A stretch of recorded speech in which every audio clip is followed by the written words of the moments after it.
and that's going to be Councilmember Gutierrez. But please remain standing because afterwards, Councilmember Pro Tem, Mayor Pro Tem Gregory, will be doing an invocation. So if we'll all rise, please.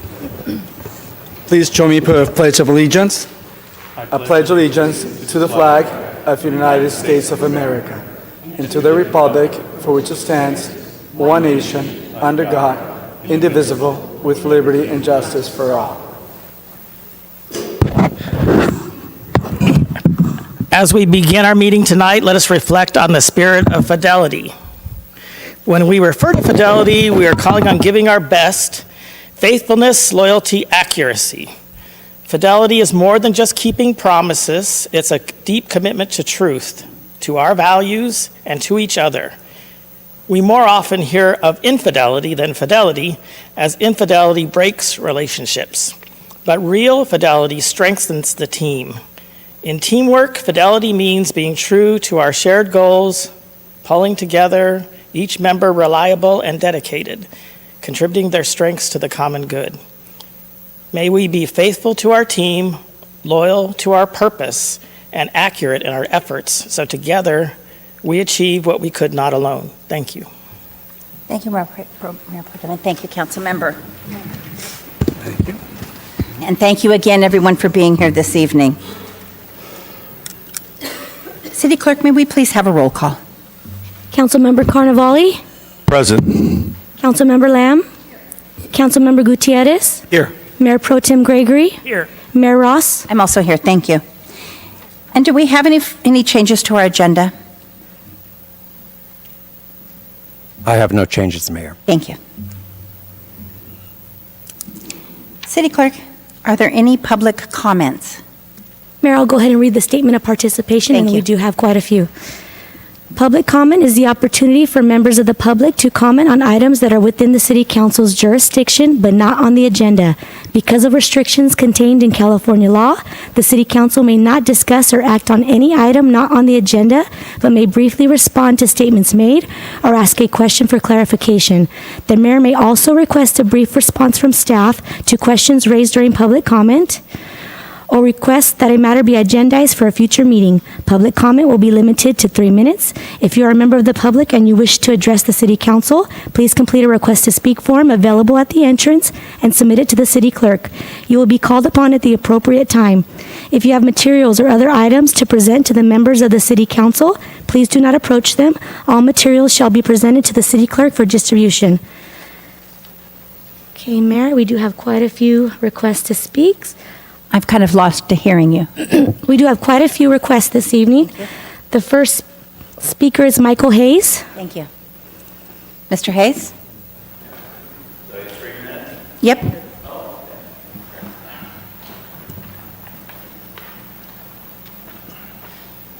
Hello, I'm Michael Hayes. Rita is my neighbor.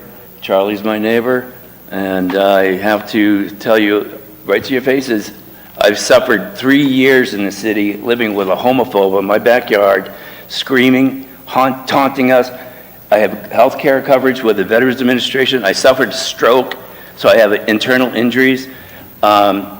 It's been going on, and I've been dealing with the police department trying to act on this. I don't know how many times, 34 times we called on this. It's a horrible situation for us to live up there. And it would have continued if it wasn't for the media. I put signs in my front yard, Rita, asking you to help me. I called your office, Rita, to respond to me. You're a friend of mine. I've known you for 20 years. And you didn't even answer, have the courtesy to answer me. You waved at me every day you passed while we suffered living this living hell 3 years. I don't know if I can swear, but the words, the things that they said to us were unspeakable. And I sent you a copy of some of the video. I don't know if you guys had a chance to look at it. Please look at it. It's unbelievable. And then I found out, Gregory, you're a member of the LGBT community. You should watch that video. It'll turn the rest of your hair gray because it's frightening. It's frightening that I would have to call the police department for racist, homophobic, just hate. And it's been unbearable. I ran and spent money to oust Rita. Why? Because I want to sit up and spend my life working with you? No, I did it to get the attention, this because it's such an outrageous event that I have to live like that. No one should have to live there. I've been here 21 years, and I know some of you, and I didn't get any help. And if it wasn't for Fred Rogan and the Rogan Report, this still would be going on. I have to see counseling at the Veterans Administration twice a week for who knows how long because of the injuries, for therapy, for this brainstem injury. It's unbelievable. I expect better from the city council. We used to have a really great city here. When Greg Pettis was here, and Alan Caballo and Shelley Kaplan. It was awesome. It's been a gross disappointment and a gross injustice to me. There's so much more I can tell you, so much more I can share with you. But it's painful to even talk about it. Please look at those videos. You'll feel my pain. You'll see the suffering. And if it wasn't for Fred Rogan, I'd still be dealing with it. I've lost neighbors. One, Ann and Shirley, they're 90 years old. Ann died, pointing over to her with breast cancer, suffering 4 years. We're taking care of them with breast cancer and all that. And she's pointing in the corner, monsters. We thought it was the drugs that she was on. She was pointing in the corner, the Colemans. Thank you, Mr. Hayes. I appreciate your comments. Thank you. Thanks for listening. The next speaker is Christine Anderson.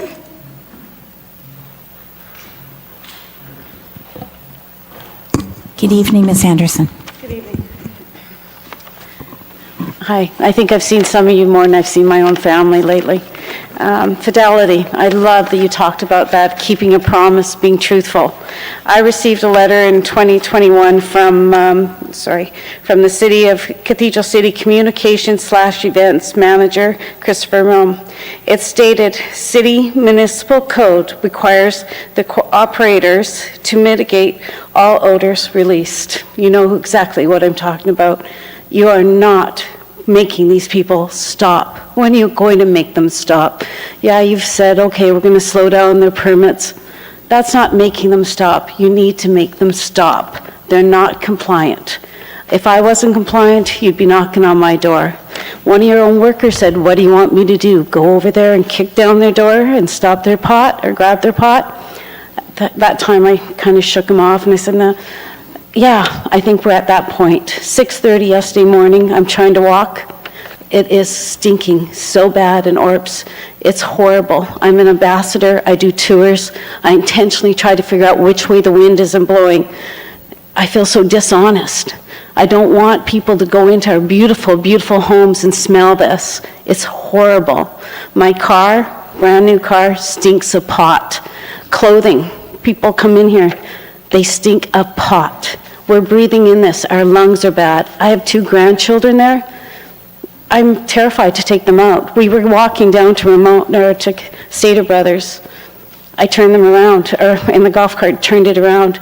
You cannot stand the smell. It's toxic, it's hurtful, and it's harmful. You must start doing something. When are you going to make them stop? No more permits, none of that. Just make them stop. Thank you.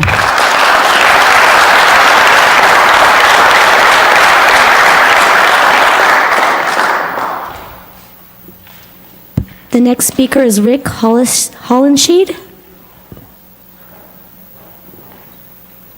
think it's Holland's Head.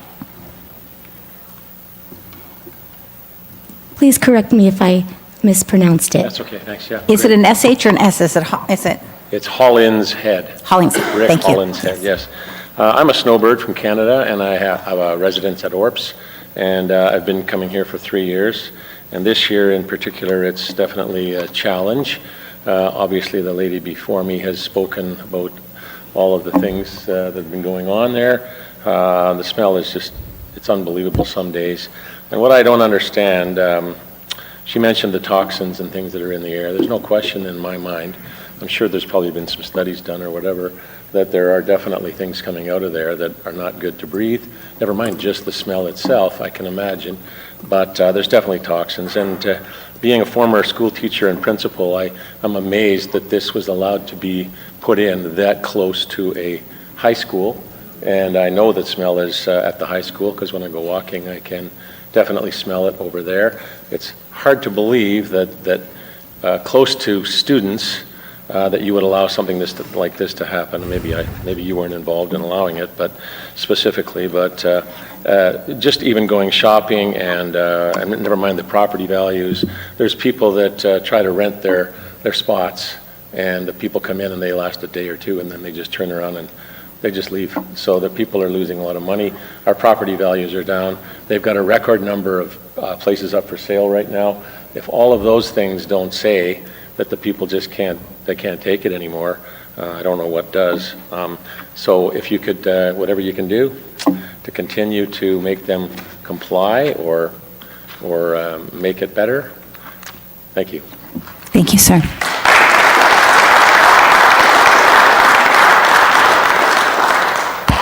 The next speaker is Mary Ellen Muir. Good afternoon. Hi. Hello, Mayor and council members. Thanks for the opportunity. I just wanted to let you know that this is not necessarily a representation that the concern is dropping off. You know that we have packed the chambers before.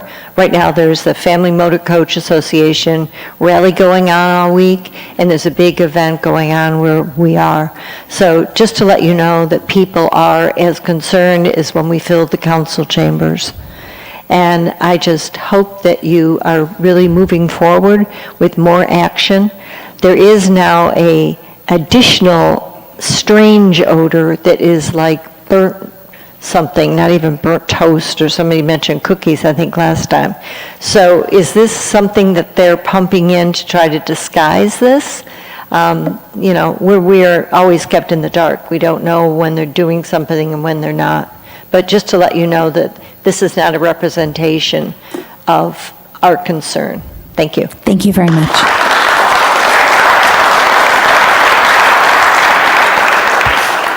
The next speaker is Bill Gortz.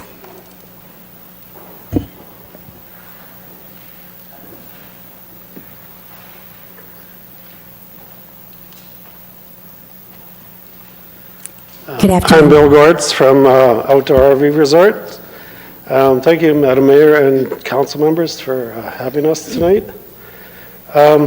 Like the rest of us, I just wanted to kind of say that, you know, my wife and I purchased our lot 8 years ago, living the retirement dream, hopefully, and it was for a number of years till this winter. I'm another face you can look at that I can't breathe right anymore. My sinuses have been a mess we got back in January and it just doesn't want to clear up. So I guess I just wanted to say Outdoor RV Resort. The name itself defines who we are. Outdoors. We live outdoors. We have RVs that are beautiful rigs and things, but we spend 90% of our time outside, which is important to us. So I'm hoping you guys do right by all this. So Thank you very much.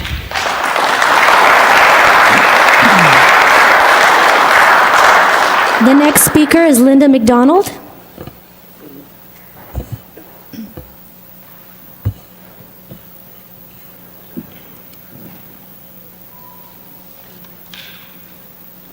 Good afternoon, Ms. McDonald. Good afternoon. My name is Linda McDonald, and I reside at Outdoor Resorts as well.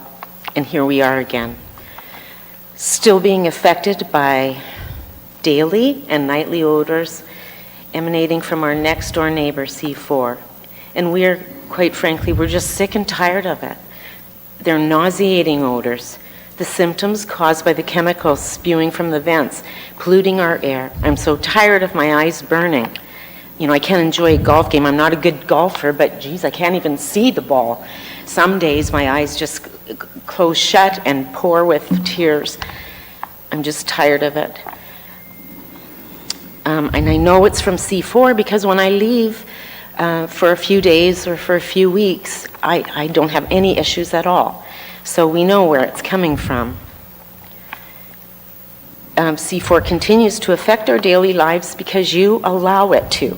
We know you heard Council Member Gutierrez's testament when he said, The odor at outdoor resorts was strong. People are experiencing serious problems. Property values have dropped 15 to 20%, and potential renters have walked away due to the odor. Approximately 2,000 complaints, and that's not enough. We were promised a plant with state-of-the-art filtering systems. No such thing. You know, and we know, cannabis manufacturing plant odors cannot be mitigated. We feel we are being lied to, and that C4 takes precedence over us. Stop trying to cover up for them and protect your citizens, please. That's what you were elected to do. Shut this plant down. We are demanding action now. Thank you.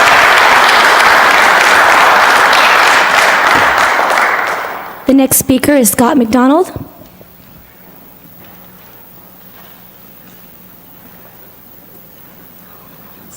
Good afternoon, Mr. McDonald. How's everybody today? Good enough. Well, that's a hard act to follow my wife there, but anyway, good evening, Mayor and council members. Thanks again for having us. Once again, we find ourselves here demanding action, not lip service. After repeated requests, including a verbal request at last council meeting, the city finally provided safety data sheets for 38 substances reportedly used at C4 USA. Many of these chemicals, including pesticides, have known health risks. But let's be clear, residents reported these health effects like nausea, congestion, headaches, respiratory problems, burning and itching eyes, long before the city's delayed release of this information. Now let's talk about the so-called gas chromatography report dated January 6, 2025, prepared for C4 USA by a company called Cannabusters. Through an information request, I obtained this through an information request. Is this the report the city is going to rely on? What are the qualifications of the persons who conducted it? What equipment was used? There is no mention of the make, model, capability, testing procedures. Was it properly calibrated? What was the methodology used in testing? The report itself contains spelling errors and a lack of expertise. In 3 areas, it claims a 90% effectiveness rate in 3 areas tested and a 30% effectiveness at another site for odor reduction. 30% or 90% is not 100% when people's health is at stake. 4 test sites on a 325,000 square foot building, really? Are we to rely on a company that can't even spell recommendations correctly? Good grief. And why was iodine and other hazardous components apparently removed from the Cannabusters safety data sheet? What's being hidden? Well, in my opinion, they know when the public learns that chemicals such as iodine, cuprous iodide, and sulfamic acid are being used to hide cannabis odors, they are rightfully concerned, and that might be what was being smelled by somebody else, because we smelt it too. It smelled like metal, it smelled like iodine when I was a kid. In any event, as a courtesy and out of concern for workers' safety, I personally contacted the CEO of C4 USA to warn them of these missing ingredients. Workers inside the facility deserve to know what they're breathing in. I'll just go back to the end here and just say that we need you to listen, and we need to listen now, and you need to stop what's going on. We're done with it, okay? It's not going to happen. Worldwide, there's not one cannabis facility that's able to mitigate odor, and that includes here in Cathedral City. Thank you very much. Thank you, sir.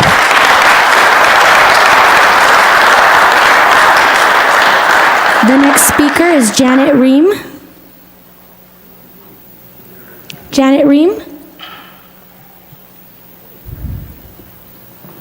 Good afternoon. Good afternoon. Well, I'm back, and I'm going to be here for as long as it takes. We've lost our whole season to having any type of enjoyment whatsoever. We keep being promised that these guys' filters and all this stuff that they're doing, but every day, the odor is still there. We can't keep going down this path and have any chance of having a life within the walls of Orps. We've been asking, we've been pleading to get our lives back also.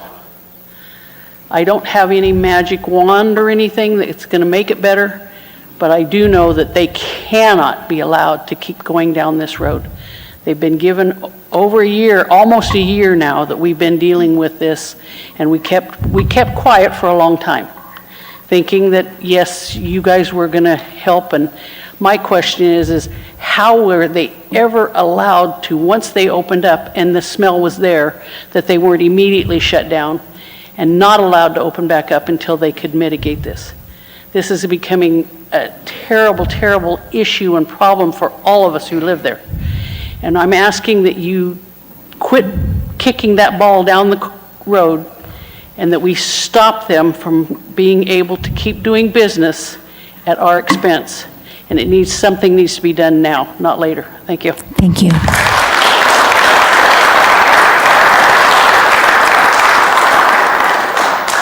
The next speaker is George Paul. Good afternoon, sir.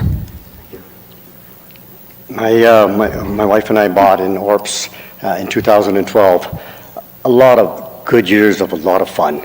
The golfing and the pickleball and so many activities, outdoor activities like someone had mentioned earlier. Most of what we do is outside. That has come to a halt. It's just ground to a halt, and now we're dealing with this smell, nonstop hacking our lungs every morning to get cleared so that we can get up and try to enjoy our day, but the smell is still there. Many of the speakers have already mentioned that. It hasn't gone away. We need something done, please, now. Thank you. Thank you, sir.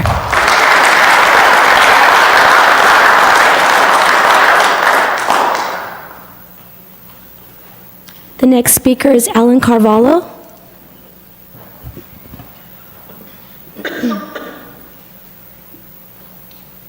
Good evening. Good evening, council members, mayor, staff. I was here earlier and I wanted to first apologize to the mayor because I failed to been notified about her involvement, and I appreciate anything that the council can do to better our city. But we're dealing with an emergency here. We're dealing with the issues that these folks are here for, smell that should definitely have been resolved by now. A year's gone by, and this is unforgivable. What's also unforgivable is when our community is suffering from confrontation that we've been suffering for months, and complaints to the police and the council members like Ms. Rita Lamb. When you do not respond to us, we have nothing else to do but go to the press. Your job, you are elected to respond to our needs immediately. Immediately. There was a time when council would actually come to your house. Greg Pettis would come to your home. They wouldn't answer email, or he would come to your house. You know that's not illegal. You could actually come and visit these folks. What's your concern? Let me spend a night in your house and smell what you're smelling. Come and live in my neighborhood. You're in the neighborhood, Rita. You don't hear the megaphones, the hate, faggot, the N-word. We don't need this at 7 in the morning. That's not freedom of speech. That's hate crimes. Where are you? We had a meeting on Monday with the police, and we appreciate that. And we understand that now I'm being told that it's a Brown Act violation. What about the fires in LA? Do you think that there's a Brown Act violation when these people's homes are being burned? Are we concerned about the laws of a Brown Act? This is an emergency. Our lives are at stake. We cannot have gay bashing. We can't have people not being heard. This has got to stop. You all are accountable. We had a rally out there for Sanctuary City. These poor folks are thinking they won't even go to classes. 38% of the young people won't go to school because they're afraid of being rounded up. What are you doing? What are you doing to approach it? The rally was out in front of City Hall for hours. Nobody here was there. You don't know about it? Learn about it. Find out. Go to the community. What happened at community meetings? City in your corner. Stopped happening. No interest. Too busy. This is unbelievable. You folks have a job to do. You've got to keep us safe because it's getting worse. 40% of you up there voted for Trump, the dictator. Yes, proudly, proudly. Good job. We'll see how you feel when you're deported because he's coming after you, okay? He's coming after you. This is the arrogance, folks. This is the arrogance, okay? No concern for safety here. No concern for safety. I'm telling you, it's going to get worse. It's going to get worse. We're going to speak up. We're going to the press. We're going to go to the cops. We're going to do whatever it takes. Your job's to take care of us. That's what you're elected to do. That means everybody in this room deserves to be heard. They shouldn't have to attend. They shouldn't have to keep coming back. Why? Are you not listening to us? Can you at least respond and say, we're listening? Pull the license. Do something. Stop this woman. Thank you. Finally, charges were pressed. Thank you.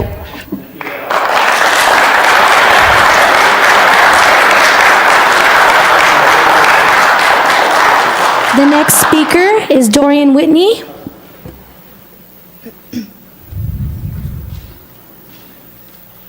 Good afternoon. Good evening. So my name is Dorian, and today I wanted to talk about the efforts to widen Varner Road. Mostly, my speech is directed towards Sunline Board Member Nancy and Riverside County Transportation Member Raymond Gregory.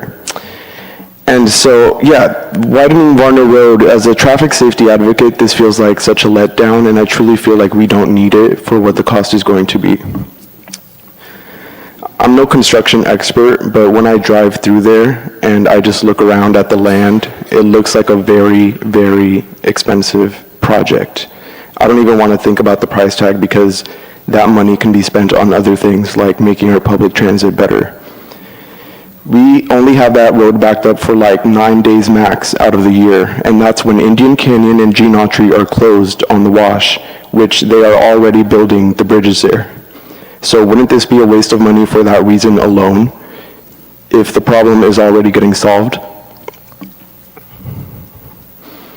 It seems like it takes us a long time to repair our roads that we already have, so why would we put even more stress on that by doubling this road?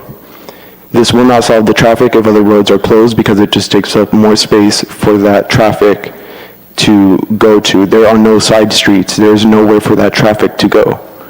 So that makes me wonder, are we doing this merely because a few drivers are frustrated with the way it is now, which is perfectly fine? Are people frustrated with others going the speed limit? Because I can't imagine what else we're really doing this for. Many people just want to pass the driver in front of them, even though they are going the speed limit. So it feels like that's the real reason we're doing this expensive project, and that means that we're doing this to promote speeding and to give in to the complaints of people who break the law.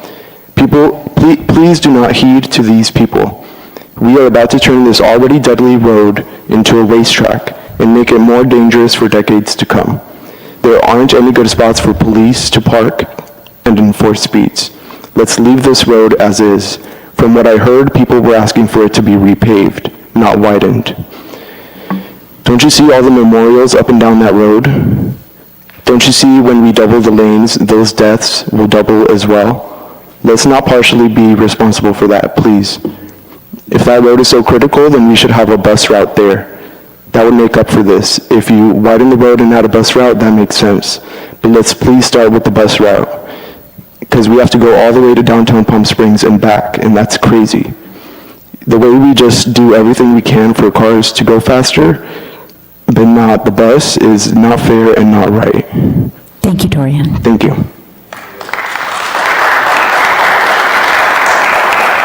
The next speaker is Danny Lee.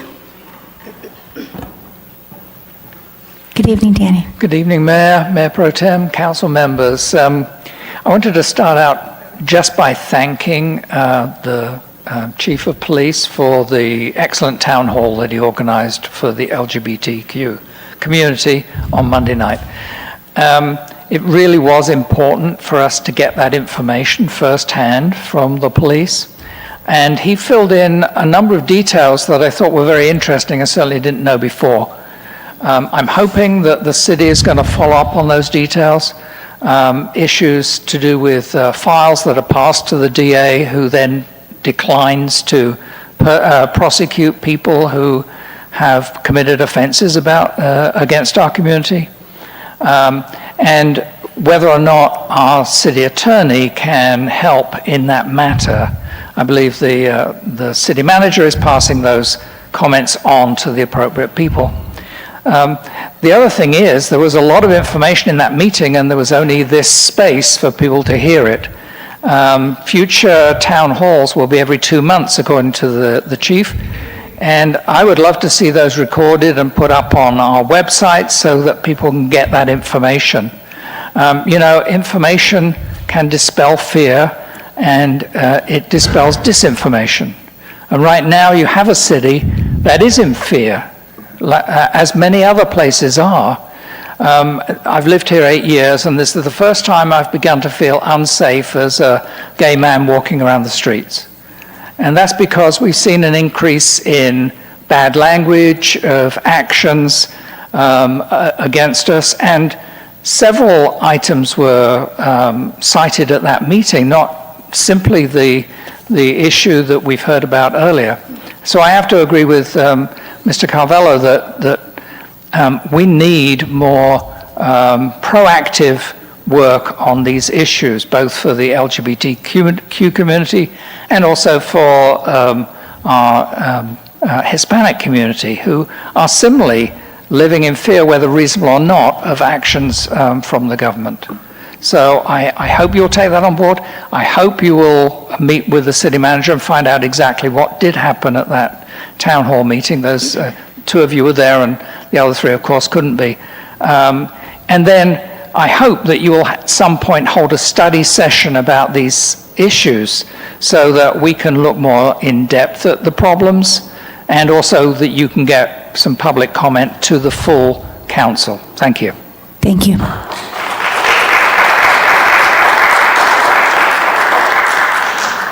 The next speaker is Richard Seiler.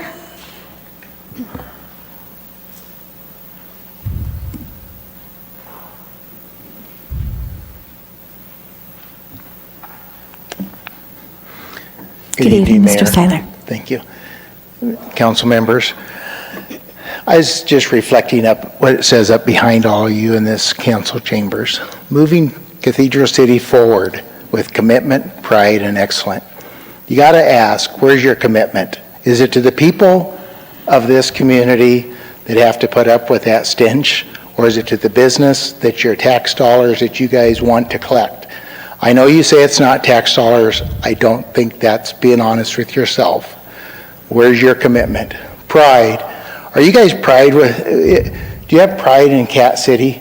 Do you enjoy coming into the city and smelling the stench that's out there?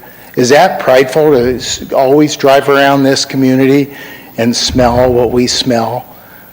I don't think so. I don't think we got pride. In excellence, are you excelling in your responsibilities?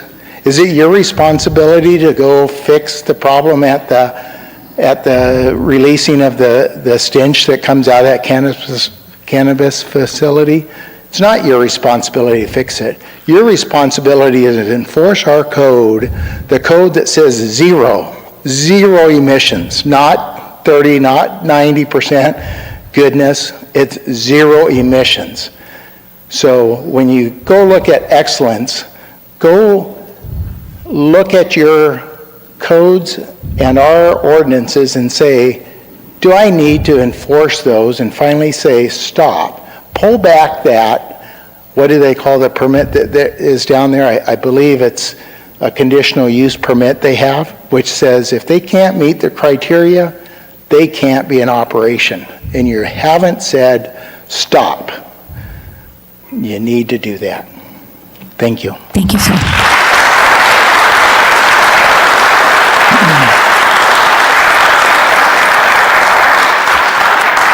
And Mayor, that concludes the request to speak forms that I have. Thank you. Is there anybody else who would like to fill out a form at this point? Okay. Thanks so much for your time. We appreciate your comments. We aren't going to not have action. We will move forward with pride and excellence. So thank you all so very much. You're welcome to stay. It's okay if you don't, just whatever you're comfortable with.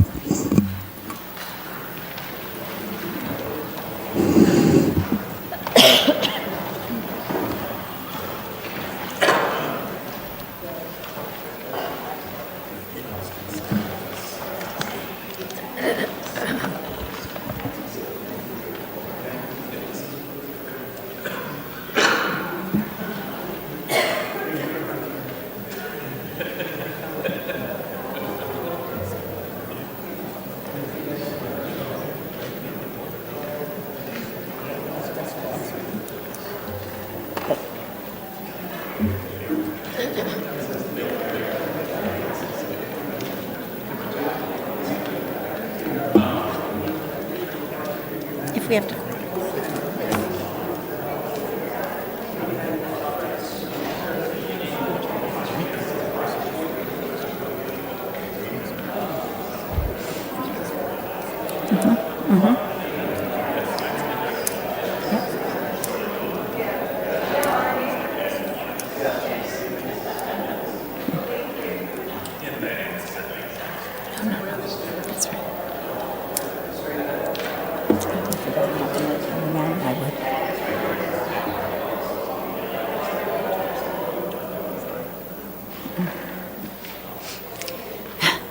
Good evening to those who have remained.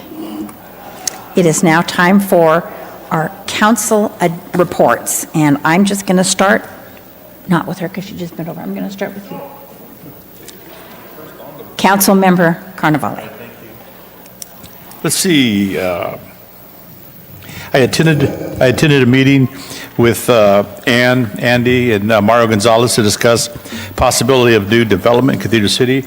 I got to thank Andy for his professionalism, and Ann for paying attention and really opening up the conversation with and of course Nancy Ross was there too, I believe, right? Yeah. And we had a great discussion on which way to go with that development. Last Thursday, I attended the Desert Art Awards luncheon at Ranch Mirage Casino. There was about 500 people that showed up there. It was a fabulous event. I'm ashamed to say I haven't really been too familiar with Desert Art, but I was really amazed on the good works they do here in Cathedral City. I had a interesting conversation with a resident over the lights at Desert Keating Soccer Park, and I hope we got him comfortable. And then I spoke with Deborah McGarry from the Southern California Gas Company. Day Palm Country Club has been having some major difficulties with the shutting off gas, and she was able to get the gas up and running again. And then I did speak with David Bernard. He explained some quality reports to me. I was attacked by did I say attacked? I was approached by one of the members from Outdoor Resorts that wanted to have a meeting with David Bernard. And I set it up, and they were at no-show and said they had other things to do.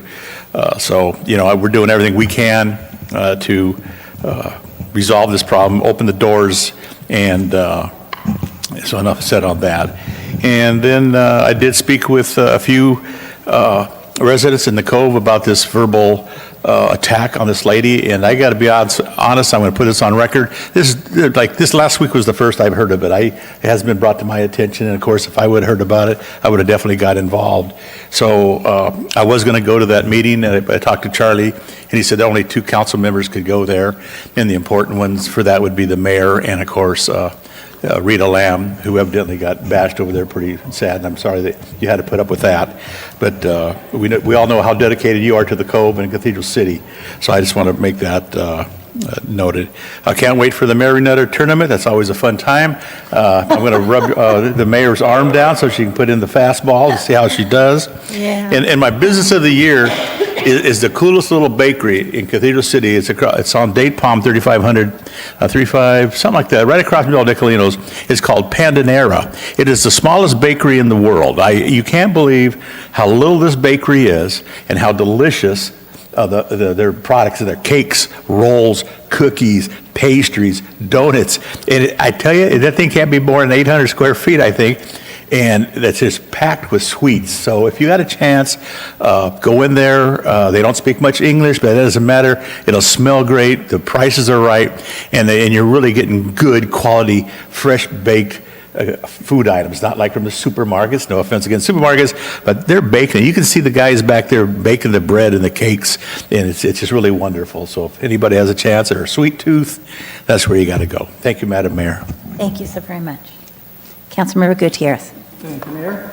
Since we last met, along with the city manager and staff and Mayor Pro Tem, I attended a Parks and Community Events Commission meeting. In that meeting, we were informed of all the wonderful things the commission is doing and what it's planning to do. And thank you to Antonio, who's doing such a great job, and also Aaron as well.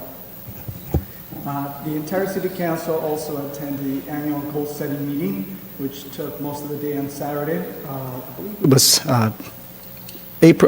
January 25th, I believe. And that's where we discussed all of our future city council goals. It was a wonderful meeting, and hopefully we can accomplish most of the goals that we came up with. Now, just before the Taste of Jalisco, I did an interview with the local NBC News channel and Univision. I did one in Spanish, one in English, to promote the Taste of Jalisco. And while I was there, I was also interviewed and was asked a couple of questions by Fred Rogan regarding the cannabis order at C4, which I just gave him a little bit of information of what council's doing. And on Friday, the mayor and I had the opportunity to raise the Mexican flag to kick off the festivities for the Taste of Jalisco. And later after, we did something else, which I'll let her talk about it. On Saturday, it was fun. And on Saturday, I attended also the Taste of Jalisco Fairgrounds or the grounds here, and I attended the concert. The concert was absolutely incredible. We went backstage to meet the band members, and just the energy that these people just had was incredible. You could feel the energy. They were jumping. They were pretty much doing push-ups, getting ready for this concert, and they're just amazing. I wish the concert itself, the venue itself, was busier, because these guys were top-notch. They were really, really good. And on Sunday, I also attended the wrestling matches, Mexican wrestling matches, with Mayor Pro Tem Gregory here, and they were wonderful. And also, one of our city engineers was there with his son, and it was the first time ever watching Mexican wrestling. And he just had a blast just looking at this, and of course it's real, so he was really scared. And I had the opportunity to watch or to go see WWE, which was at the Acrisure Arena last year, and it was great. But watching the Mexican wrestling right in front of you, it seemed more real, more realistic, you can say, but it was fun. And I also attended, let's see, what else did I do? It was such a busy 2 weeks. And I also attended with our mayor a ribbon cutting at a new store in the Cathedral City Shopping Center, for the Food for Less shopping center, called Mega Dollar Store. Please go by and support them. It's a beautiful family, and it's a business-run family right next to Planet Fitness. And as you can see, there was a lot. I also received a couple of phone calls from a business owner, a restaurant owner, in a restaurant which I used to own, that there's an illegal food vendor that actually parks in between Larry's Liquor Store and Tortillas Restaurant, right in the middle. And it's actually, I witnessed it, it's actually calling the customers that are walking into either restaurant or Larry's Liquor Store. Larry's Liquor Store also sells food.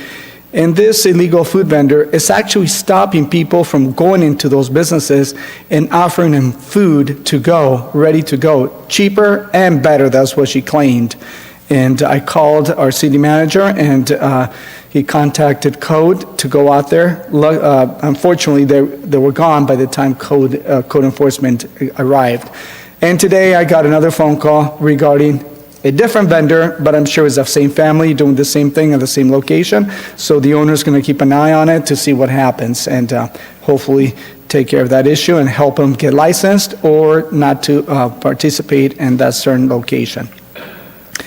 And what else? As we know, coming up, Valentine's Day will be this coming Friday. I want to wish everyone a happy Valentine's Day. And that concludes my report, Mayor. Thank you so much, Councilmember. Councilmember Land? Great. Thank you so much, Mayor. There was mention of the strategic plan and the goal-setting workshop, and we had an opportunity to make an input and really elevate our interests. And I had two specific interests this year, and one is, especially in light of my recent health issues, to have a health fair. And the City of Palm Desert's hosting one February 22nd, and I definitely want to go there and get some ideas. But I think it's important. A healthy community is a strong community, and I'm looking forward to seeing what kinds of actions we can take on that. And then we are a community of local businesses. We don't have big tennis tournaments. We don't have PGA West, and our local businesses need support. And on that note, I happened to participate this morning, not really participate, just kind of show up. Andy Firestein and Eric Besserell for economic development and planning went to the Cathedral City Auto Center. They have a subset of auto dealers that work on marketing and how best that we can continue the growth in Cathedral City and make it a premier auto center. So it was very interesting, and I got lots of information about that. We have a new SCAG, Southern California Association of Governments, and Mayor Pro Tem Gregory and I were able to vote in that, and that's a wonderful organization because it consolidates all the local municipalities in Southern California so they can focus their efforts on moving whatever our big projects are, moving them forward. And we voted, and by a vast majority of votes, Gary Gardner, who is Mayor Pro Tem in Desert Hot Springs, is now a representative to SCAG. Mayor and I were in attendance. I didn't stay very long, and she hung in there through the whole thing. But it was a Chuckwalla, a national monument, local celebration, and Congressman Ruiz has been so instrumental in making sure that happened, and lots of people were celebrated because they happened to go back to Washington, D.C. and really enjoy that. But it was a wonderful celebration, and it was at the Mecca Boys and Girls Club. So if you haven't been out there, it's a brand-new facility. They have sports fields. It's a beautiful complex. I used to be a principal out in Coachella, and that wasn't there then. So it's just in the last few years they've made all this happen, so good for them. I did happen to attend I was invited to the Agnes Pelton House, and Peter Palladino and Simeon Den. They have been strong advocates of having this happen, and it's our first historic designation in Cathedral City. And they were recognized and given a plaque by the Daughters of the American Revolution, and Agnes Pelton was one. So there you go. It was a beautiful celebration. There were probably 35 to 40 folks from the women from the Daughters of the American Revolution there to honor that commitment. And we had our, twice a year, we have emergency preparedness events. The one February 1st was an unbelievable success, standing room only. We had probably 70 people there. And I want to shout out to Dewan Delatorre, who does a fantastic job doing the presentation for this. Just absolutely great. And we were joined again by the Coachella Valley Disaster Preparedness Network, and that's a nonprofit organization, and they brought their tote bags and had all sorts of other suggestions and ideas for people. If you have to leave your house quickly, what to take with you, and if you were there, prepare for 72 hours before emergency vehicles may not be able to get to you for 72 hours. So that was always a wonderful reminder. The next one will be the first Saturday in June, and we usually have that one bilingual presentation. And the last time we had it at Agua Caliente Elementary School, and the year before that we had it at St. Louis Catholic Church in the Cove. So we tried to get it around to the community where it'll do the most good. At the Taste of Jalisco, I have to say this, it was such an absolutely wonderful event. The morning was emergency preparedness, and the evening was Taste of Jalisco. But the following morning, I was at cardio rehab. I go from 7 to 9, and I'm listening to a radio program. And I have to say this, not defending myself, but just to say this is a stressful time for many people. And misinformation needs to be addressed when it appears. So I'm on the treadmill, very low still, on the treadmill, but I'm listening to a radio broadcast, and they're interviewing a woman who mentions my name. And she said, and Rita Lamb supposedly had a heart attack, but yet she was doing tequila something, shots or something at Taste of Jalisco. Now, when I was 25, I would definitely have been all over that. That seems like something I would have done. 50 years later, and 4 weeks following a heart attack, I am just grateful to be on this side of the grass. Grateful more than you can know. And I'm so proud to be part of this council, and so proud to stand with the council as Mayor Ross gave a beautiful opening remarks to welcome all the patrons for Taste of Jalisco. At the very end, she recognized, and I've got his name down because I got his card, Jeff Pruitt, because he represents the distillery Kingpin Brands, and by the taste of all the patrons, they voted that was their favorite tequila. So that's how that actually worked. So those were all the facts leading up to that. But I am committed to letting the truth be known anytime I hear a mistruth. So there you go. And the very last thing is I represent the city as the chairperson of the Coachella Valley Mountains Conservancy. And the Mountains Conservancy is just 4 people that run this conservancy, and they are the pipeline for state funds to do conservation throughout the entire Coachella Valley, not just Cathedral City, the whole valley. So because of certain circumstances, I stepped down from that, and Deborah McGarry is going to be the chairperson going forward. I'm going to be the vice chairperson. But it's a wonderful conservancy. It's certainly open to the public, and if you're ever interested in what we do and how it gets done, we meet quarterly, so you can just look on their website. Those conclude my remarks. Thank you. Thank you so very much, Councilmember. All right, thank you, Mayor. Yeah, it's been a busy 3 weeks since our last meeting back on January 22nd.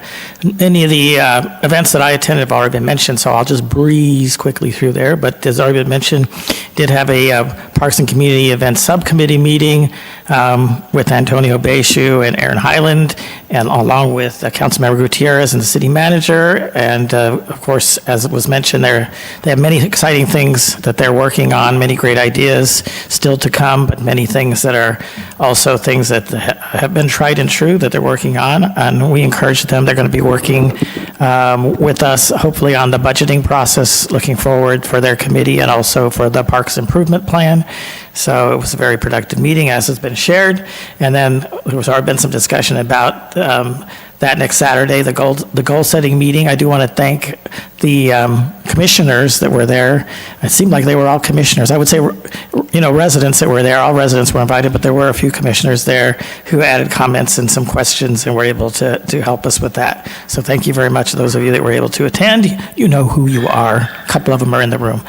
And on Monday, January 27th, I did attend the Riverside County Transportation Commission. This was the Budget and Implementation Committee meeting, mostly talking about funding, of course, and there is some I won't say slowdown, we'll say a little bit of step back on sales tax in general, and sales tax funds a lot of our transportation improvements, so there has been a little softening there.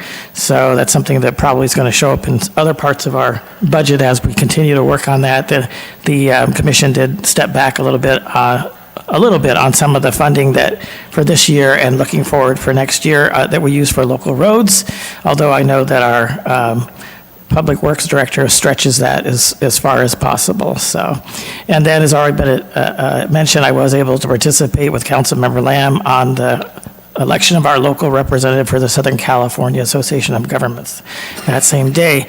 On January 28th, I did have an opportunity. I met with our local Southern California Edison Representative Shane and spoke to him about some concerns that affect our residents as far as reliability, timing. We talked a little bit about SCE's wildfire involvement, about the emergency power shutoffs, all of these different things that affect affect us. And then that next weekend was, it's already been mentioned, the Taste of Jalisco. I was able to attend Saturday with the mariachis and the banda music with the council, and the opening comments by the mayor that night, and then the next night for the Lucha Libre has already been mentioned, along with our city engineer and his son, and Councilmember Gutierrez and his wife. So both were great events. It is, again, the Taste of Jalisco is one of our signature events, and hopefully our local residents do take part of it. It was very well attended, especially in the carnival area. A lot of kids having fun, a little bit less in the entertainment area, but another good production put on very well by our community events people, staff. That next Monday, on February 3rd, I did represent the city at the Coachella Valley Association of Governments Transportation Committee. The topics of interest there were really the I-10. They're looking at the Interstate 10. This was actually a presentation from the Riverside County Transportation Commission, but the CVAG heard it. And you probably started to notice that it's particularly going westbound in the evening, if you do that ever, on Interstate 10, that you often have slowdowns, especially holiday weekends, but even it's getting to be nearly every Friday in particular and other days of the week. So they did a little study, and it looks like between, in the next 15 years, that'll probably most evenings, especially those ones I mentioned, take at least 55 minutes just to get from where 111 meets to the I-10-60 separation. And in another 15 years, that's expected to take more than 2 hours just for that segment. That has a lot to do with the growth here in the Coachella Valley, but also in the pass, a lot of warehousing and trucks coming through, not just here, but going through to other parts of the country. That really opened my eyes. I'd noticed some slowdowns and things, but I had never heard those types of figures. So Riverside County Transportation Commission is looking at some possible fixes, all horrendously expensive, of course. Express lanes, adding lanes. The state doesn't really let anybody add lanes anymore. Sometimes they'll let us add express lanes, so they're looking a little at that. Probably is not going to at least advance. They're looking at metering the ramps all the way along. It may come into the Coachella Valley with the artificial intelligence and all of that to kind of hold traffic when they're not going to be able to go and let the ramps take turns. So they didn't come up with a solution. They were just presenting the problem and that's just in the beginning of talking about that. So also CVAG is accepting a grant for Cool Streets. I know somebody on the council before had mentioned some of that where there's been some scientific studies about how to build streets and parking lots and those types of things in certain ways with certain materials and certain even colors and coatings that help with coolness as far as the urban heat islands. So CVAG is beginning an initiative there. So I wanted to mention both of those because those will be something that I'm sure we'll be talking on and working on with our regional partners for years. And then earlier this week, I did represent the city, another CVAG committee. This one was the Public Safety Committee, a presentation about wildfires and the interface and how the county, in particular County Fire, their resources when dealing with wildfires in this area. Most of them are in the Cabazon area, occasionally along what they call the salt cedars, but we know as tamarisk trees, and then a lot down in the thermal Mecca area. So a lot of the focus was on that, not as much as I had hoped on looking at the urban areas, but I know they're going to be making a presentation to the CVAG Executive Committee, so you'll probably be hearing that, Mayor. And then there was a short discussion, because I think we're all in agreement that there are issues with our 911 infrastructure here that feeds the Coachella Valley. There have been a number of outages have been in the news. There was been some discussion about this, some of that caused by natural causes, flow of water, that type of thing. It's not a lot of it caused by vandalism and theft of cable, but I think everyone recognizes more needs to be done to protect that, so that our committee asked to go to the executive committee for approval to add those issues to the CVAG's legislative platform so that they advocate for studies and grants in Sacramento and Washington to help address those shortfalls. So. All right, it's already been mentioned Valentine's Day. I did also want to mention this weekend, the next coming Monday is President's Day, so city will be closed, so don't come down to the city on that day for city business, and please enjoy your long holiday. And then next week, I know we all are looking forward to this, we start our special budget meetings. So next week on February 19th, it will be our first of our budget meetings, and what those are on the Wednesdays where the council isn't meeting on our regular meeting day. We come together at 2 o'clock. We try to limit it to around 2 hours, so it doesn't go on and on and on. It's only on a specific topic. I think the first one to go is city management. It could cover the city management, which includes HR and events and city council budgets, those types of things. And so that'll be the first kickoff on Wednesday, the 19th at 2 o'clock. And also wanted to mention that the Taste and Sounds has started. I intended to go last night, but the weather spooked me. It was windy and cold, especially in the northern part of the city, and so I passed last night. And next week, we will not be having a Taste and Sounds, but please mark your calendar because the Tuesday after that, which I think is the 25th, the 25th of February, the Dreamboats will be here. They're a great group. If you've seen them before, this is a completely free event in our amphitheater, and there are food and drink for purchase, and you can bring your own food and drink with some restrictions. It's all on discovercathedralcity.com. And so please make sure that you avail yourselves. That will be a weekly event with different groups going after that. And so let me just close. I did hear that the baby here on the council, Ernesto Gutierrez, just had another birthday. He's trying to catch up with the rest of us. Good luck with that. So happy birthday, and I hope you have another great year. Thank you. And then I'm also hearing some rumor that our deputy city clerk is having a birthday today. So happy birthday to all of our birthday people, and have a great year ahead. Thank you. Thank you so much. I'm going to try to skip over because we do so many things together. I'll try to make this as, quick as I can. Today is Women in Science Day, and as the mother of a female biologist, I am so proud of how far we have come as a nation in accepting equality in the sexes. We need to do better with LGBTQ. On the 29th of January, I believe we've already heard that Raul Ruiz was here.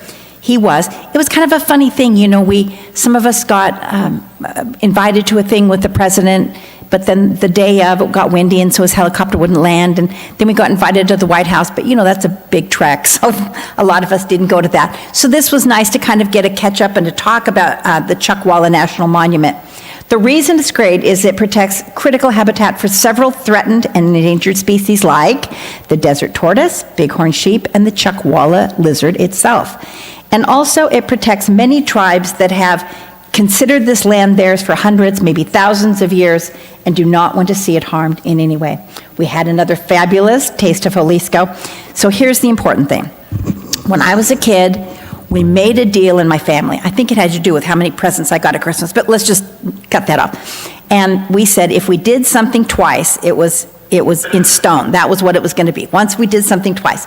Well, we've been the judges for the tequila tasting for 2 years, so I'd say we're in forever now. We will be your official tequila tasters from here on out. We also judged the tequila, so we didn't just drink it. We really just drank it.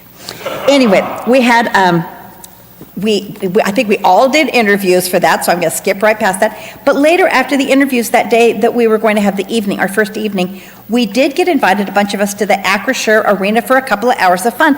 It was really fun. They had some guys, working out on the ice, and I had not been there before. So I didn't understand that their menu, which I think Coliseum menu is like hamburgers and French fries, theirs is like filet mignon with a standing bone that comes 2 feet out of it. I mean, the food was off the hook, crazy, and really, really good. I could have moved in. They said I couldn't. On February 1st, I gave the opening remarks for the festival, and we drank our tequila. And on the 2nd, Bob and I joined many of our friends and neighbors for brunch with Patsy, where we were to bring socks for fire victims in Los Angeles. Bob, who's pretty good about it, said, 300 is enough, quit buying socks. So we tried to do our part. As the newly appointed chair for the Animal Campus, I've hosted 4 meetings in the last week. to help our board and their constituents understand what's happening with the new consultant and the goals she has for the near future. So just a quick rundown. We hire a consultant. She has a $2.1 million contract for 2 years. That really sounds ridiculous and over the top. It's not. I mean, she's got some big plans about buildings and hiring a bunch of people and, training. And I mean, it's still a lot of money. Don't get me wrong. I'm not trying to dismiss it, but it's not quite as nefarious as some make it. On the 8th, super fun, and I'm going to get you the dates for next year so you can come if you want to. Sunline Transit hosted an event for the employees at the Convention Center parking lot. It was a bus rodeo. So they brought their big buses out, and then it was, how close to the stop sign can you get without going over the line? How many turns can you make without knocking any pylons over? I think they call them pylons. Is that what they call them? Pylons, the little orange things. It was so much fun. And kids were there. They had a bus that was like 8 feet long that you could actually drive. It was really, really fun, and everybody had such a good time. And it's always great when employees bring their families to things. It's good for the kids to see, things you can do when you grow up. This is what adults do. They can still have fun just like you do. Anyway, so that was really fun. This morning, I attended the Coachella Valley Economic Partnership meeting for what seemed like a blip because I had back-to-back-to-back events today, but I am promised to get a full slide deck to catch me up. And my morning ended with the Senior Center hosting a new style of the medical center, and you've heard me talk about WellBe Health before, so I will not beat you about the head and shoulders with it. Lastly, I have a challenge for you. As you drive around the city, or are riding a bus, or walking, or taking a cab, look around to see all the building that is happening in our city. Homes, restaurants, businesses, medical opportunities. We are certainly a city on the move. I hear it from others all the time, and I am so pleased that we are making this trip together. Thank you so much. You don't have to applaud. That seems silly. That seems silly. We're not going to do that. Okay. But we are a really great city, aren't we? All right, so we have the consent agenda. Yes, Mayor, I'll read the items. Thank you so much. Item 3A is to waive full reading of ordinances on the agenda. Item 3B is the approval of the January 22nd study session and regular city council meetings and the January 25th special city council meeting minutes. Item 3C is the check demand for January 2025. Item 3D is to provide second reading by title only and adopt an ordinance amending the zoning map to rezone the property located at the northeast corner of Date Palm Drive and the extension of Rosemont Road from planned community commercial to multifamily residential. Item 3E is to approve a resolution adopting an updated citywide salary schedule. And that concludes the consent agenda, Mayor. Thank you so very much. Do we have anybody in the audience who would like to speak on that before? I did not receive any request to speak forms, but if you're a member of the public and you wish to comment on any of the consent agenda items, please raise your hand. And I see none, Mayor. Council, do we have a motion to approve? Move to approve. Second. We have a motion by Councilmember Gutierrez and a second by Councilmember Carnavale. Please vote. And motion carries, all ayes. Thank you so very much. So our number 4 is a public hearing. There are no public hearings, Mayor. We do, it's right here, public hearing. Oh, I see, it's just a placeholder. No worries. All right, our legislative action. We start with an agreement between the City of Cathedral City and Desert Rec for recreational programs and park maintenance services. And Barb, you have been so patient. Thank you, Mayor, members of the council. I'm really, really happy to be able to present this item to you. Of all the things I've worked on in the last 11 years, this probably is one of the biggest achievements because of the complexity of it and the amount of public hearings and meetings that we had and involving 2 agencies together to working towards a common good. So I'm really happy that we have reached the point where this is ready for your action. I just received a text from Ann. She went to the Desert Recreation District Board meeting. They meet at the same time as you all tonight, and she indicated that their board just approved both agreements unanimously. Great. So we have made a significant investment developing and maintaining a variety of city parks to provide places for community recreation. Century Park, Panorama, Ocotillo, Dennis Keats Soccer Park, Town Square Park, Memorial Park, the Cathedral City Amphitheater, Patriot Park, the Downtown Dog Park, and the soon-to-be-completed Esperanza Park. While having facilities, the city has only been able to provide limited maintenance support and has not had a department to provide diverse recreational opportunities to our residents. And that was one of the focuses when we put together the resident study committee over almost a year and a half ago now that started looking at unfunded needs in the city. That was one of the ones that was a key point of discussion. The Parks and Community Events Commission provides some programming, yoga in the park, Halloween dog costume contest. They will be able to continue to do that. And what the DRD is able to do in our parks will greatly expand and improve upon the things that they're able to do.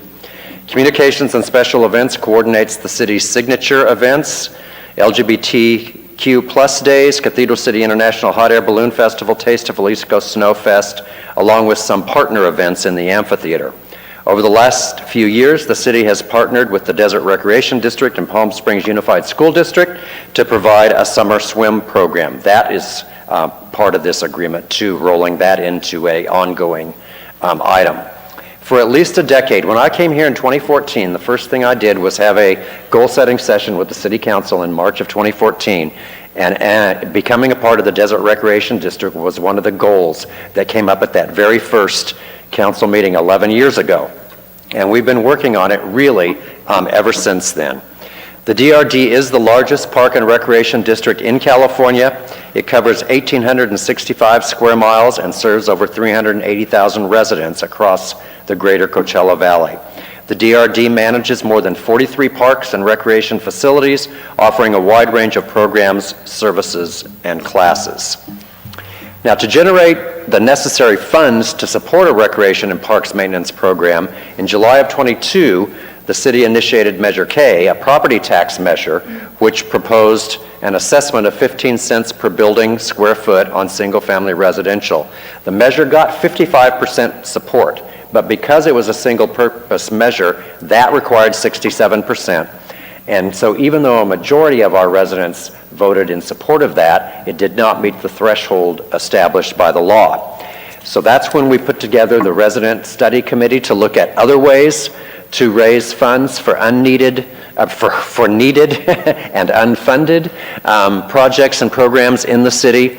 And as a result of their work and numerous follow-up study session discussions after that, and a city-wide survey that was conducted in March of 2024, the City Council approved placing Measure W on the ballot, seeking voter approval for a half-cent increase to the city's transactions and use tax. And it was for a number of things, not just the Desert Recreation District services, but that was one of the items that was considered as part of Measure W. And it was approved with just about 74% in favor, which is really a remarkable vote when you're asking residents to tax themselves.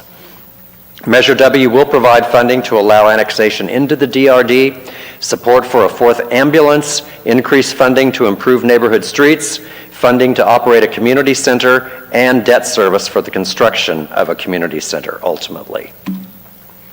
So following are the steps needed for the city to annex into the Desert Recreation District. Both the City Council and the DRD Board of Directors need to approve a services agreement. That's before you tonight. And the City Council and the DRD Board of Directors need to approve a tax exchange agreement. I'll describe both of those to you in more detail in just a minute. And then the Riverside Local Agency Formation Commission is the governing body that considers border changes, which the annexation of us into the DRD would change their border. That would be an annexation, and that process will follow now with completion of these agreements. The services agreement, which is included in the packet, outlines the maintenance services to be provided at city parks, including staffing levels, maintenance service standards, and the frequency of tasks to be performed. It outlines what will be done daily, weekly, annually, and as needed. And it's a very comprehensive list covering all the facilities and equipment in our parks.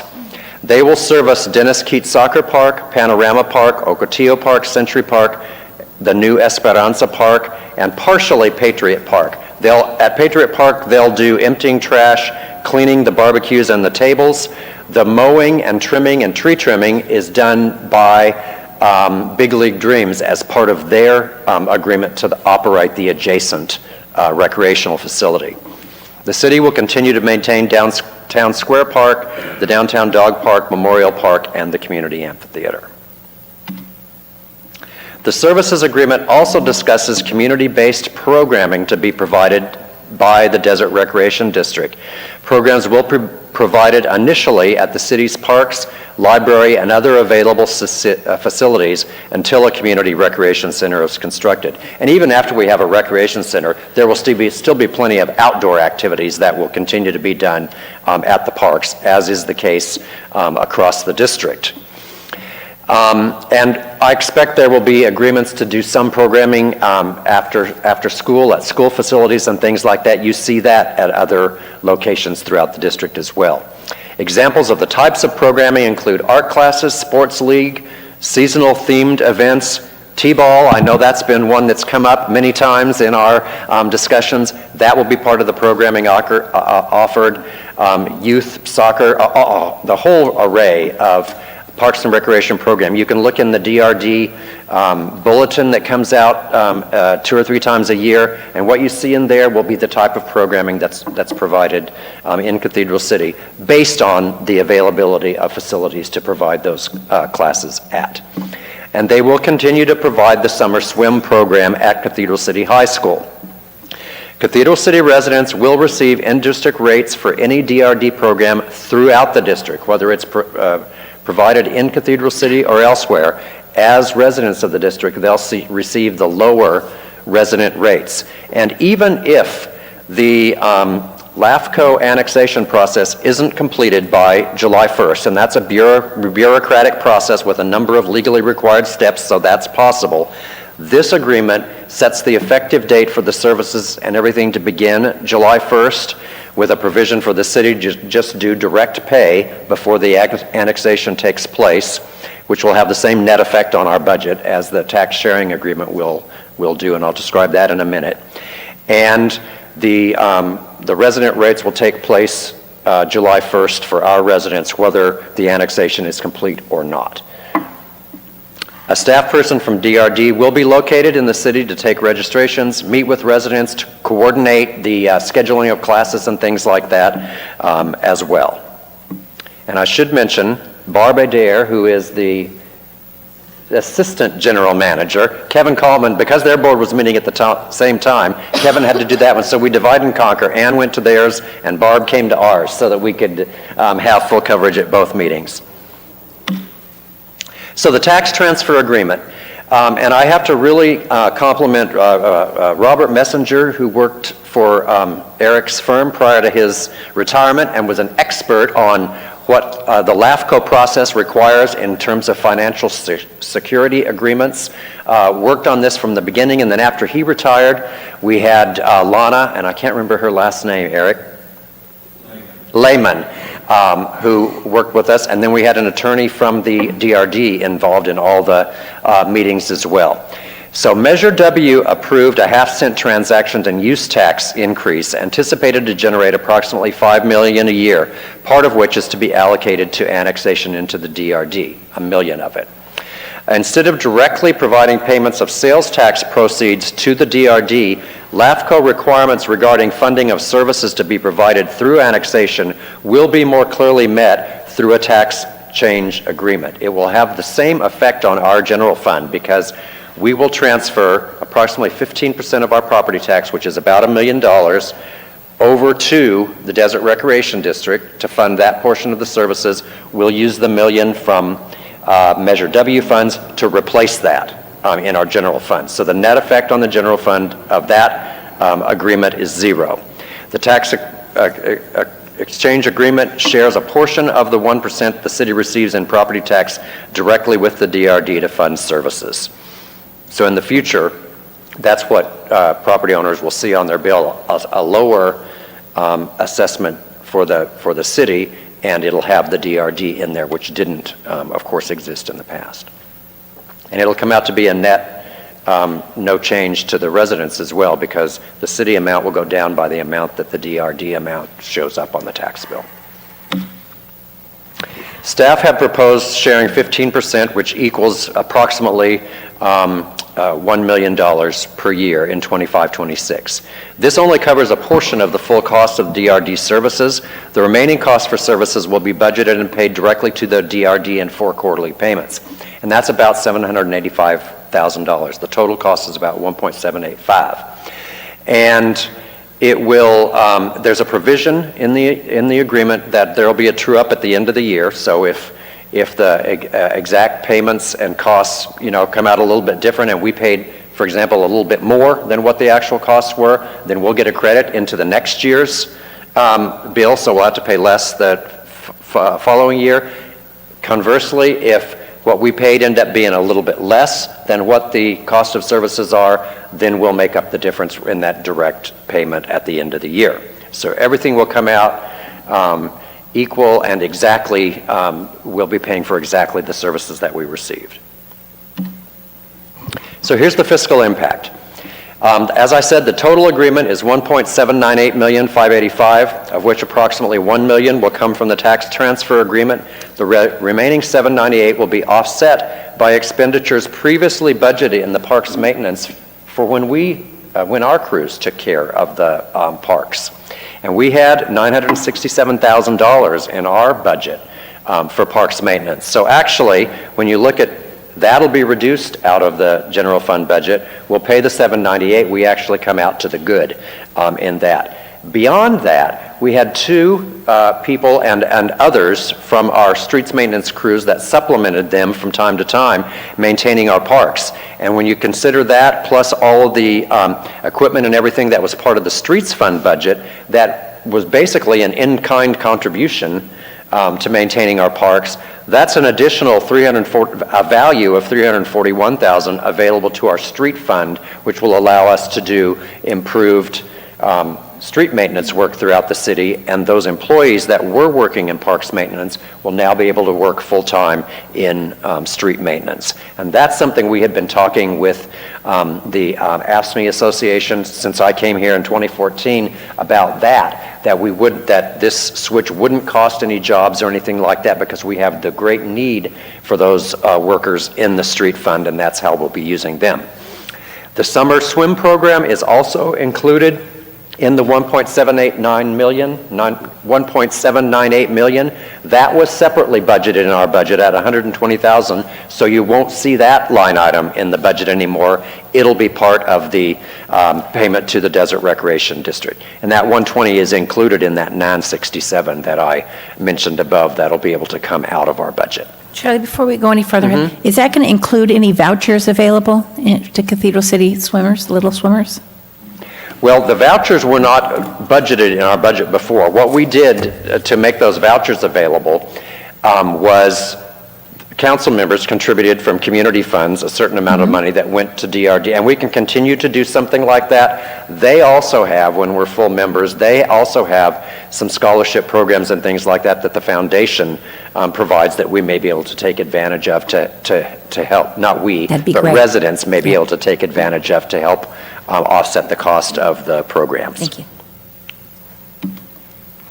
And I think they had a grant. Who was your grant from that you got the Kaiser Permanente? Nice. They had a grant from Kaiser that provided offset for costs for many of these programs for low-income residents. So this meets many objectives and goals that were in your strategic plan. Specifically, the DRD was mentioned in B10 under community investment.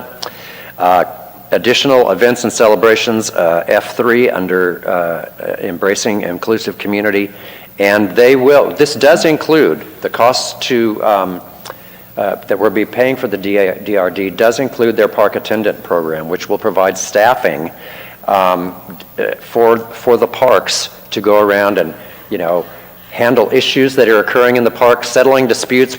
Two groups are arguing that they both think they reserve the Ramada at the same time, and handling things like that, making sure that people that are doing inappropriate things in the parks are moved along and things like that, and that is included in that cost to have the park attendant program. So our recommendation is, it will take two separate votes. Our recommendation is that the City Council approve the services agreement and the tax transfer agreement with the Desert Recreation District, and those are listed, I believe, as 5A and 5B in your agenda packet.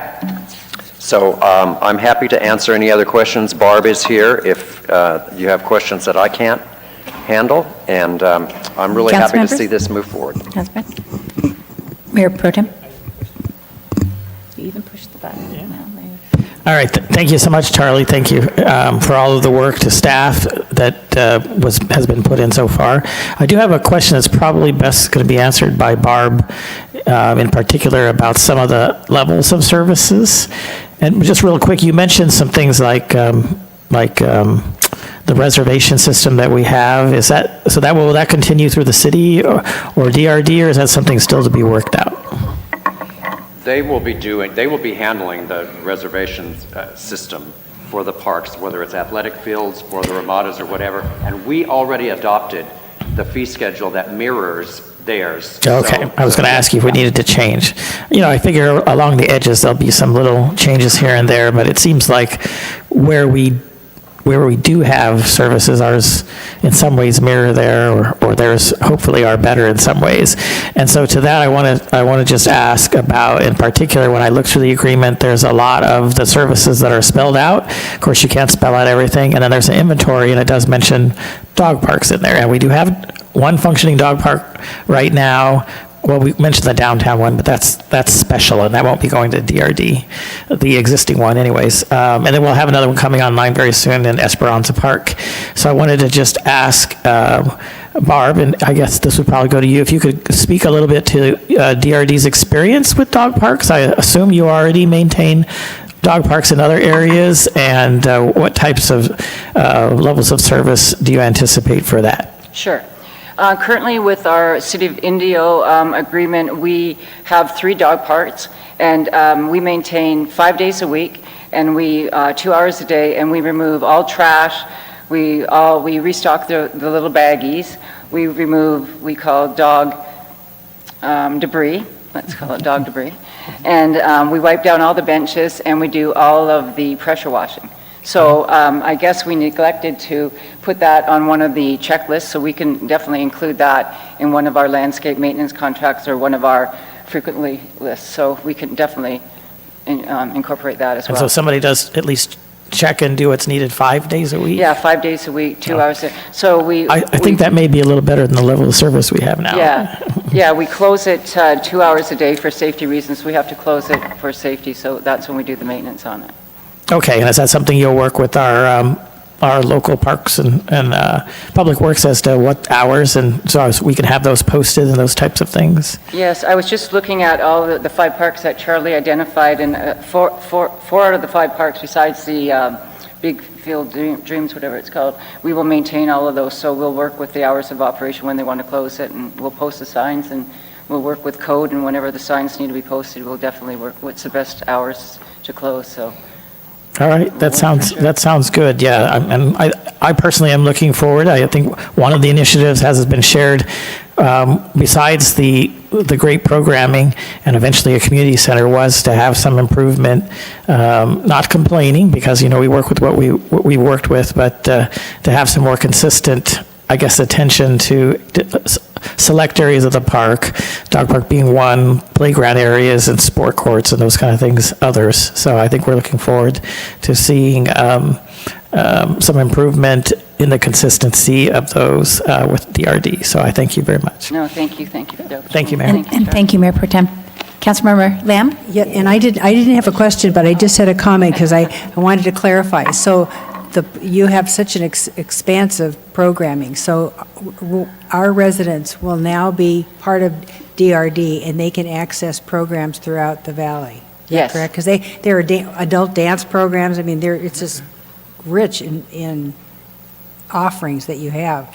So in the process of us maximizing the resources we already have, our parks and library, they have access to all throughout if they want to drive. It's just wonderful. So thank Yes. you. This is fabulous. Thank you to the city Just wanted to manager for clarify that. sticking with this program. Yeah.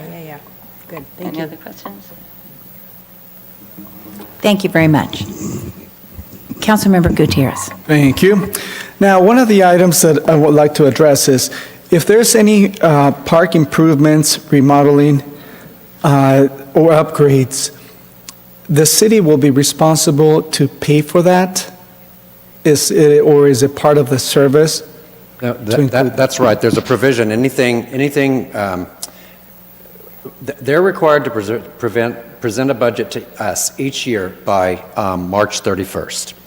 And we will continue to have our Parks Improvement Plan as part of our adopted budget, highlighting improvements that we intend to make in the park. And those capital type improvements are the responsibility of the city.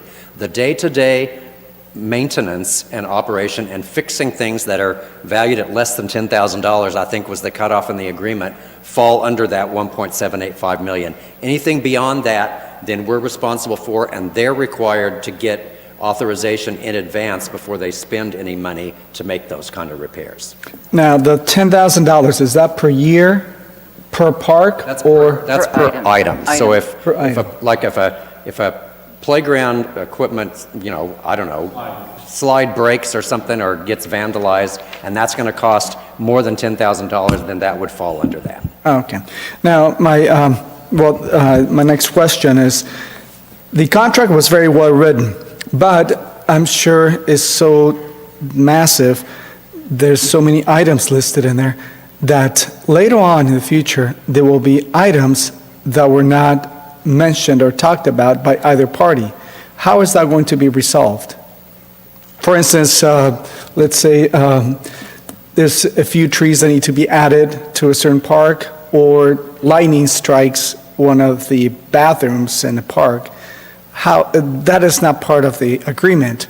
Right. Or an additional park. That'll fall under just what I described. So if it's going to be, more than the amount set forth in the agreement, then we'll need to authorize payment. And what we'll probably do is continue to have a line item in our budget somewhere for those unexpected repairs that have to be made. Anything that can be planned will include as part of our parks improvement. It also has dispute resolution provisions in the agreement where we both commit to work together and in good faith to solve unexpected issues that arise as part of, and there will be those, especially in the first year, because we'll both be doing this for the first time. And lastly, in the future, council has discussed having, hopefully, an additional park here downtown Cathedral City. How will that be addressed? We would reopen the agreement. We would add the new park, and they would provide a cost of what it's going to take. We would add that to the budget, and that's all provided in the agreement too, how we go back and renegotiate adding facilities. Thank you. I'm very happy to see this, and hopefully we'll get approved tonight. Thank you. Okay, thank you very much. We're excited. Thank you very much. Oh, don't go Just a anywhere. couple of short questions here. At Dennis Keating Soccer Park, we have lights on there, and we have a few property owners out there that complain when the lights stay on 24/7 or what have you, and it's very expensive. Do you have a hotline or a 24-hour number, like if those lights are on past the proper time? I think it was at 10 or 9 or 10, Charlie, if they're on at midnight or 1 in the morning. Do you have anyone they can call? And Yes, how we handle it with our other parks is we have all the lights are on Musco and they're on our smartphones, and we have mechanisms that we turn them off and on from not at the park but on our location. So we have mechanisms to turn them right off, not even at the park. Okay, so we can handle that's good that news. off-site remotely. That's been a problem for years there. They come on for whatever reason, I don't know. But anyway, I'm going to move on. Now, your success is our success. So how are you going to promote our Little League soccer, football fields to promote more kids, more youths, more entertainment, healthy entertainment for our children? Now, do you market this, or do you work with our city? Yeah, so we'd like to really work closely with the marketing. I mean, I sat here, I think it was January or November, when I watched Ryan do his marketing plan, I thought right then and there we should be commingling and working together, because that's a great way to be making sure that we're working in harmony together. So we have a huge reach with the valley, the district, so we want to work together to market. We have very successful with all of our partners without the valley, so that's our success, is making sure that we're working with everybody.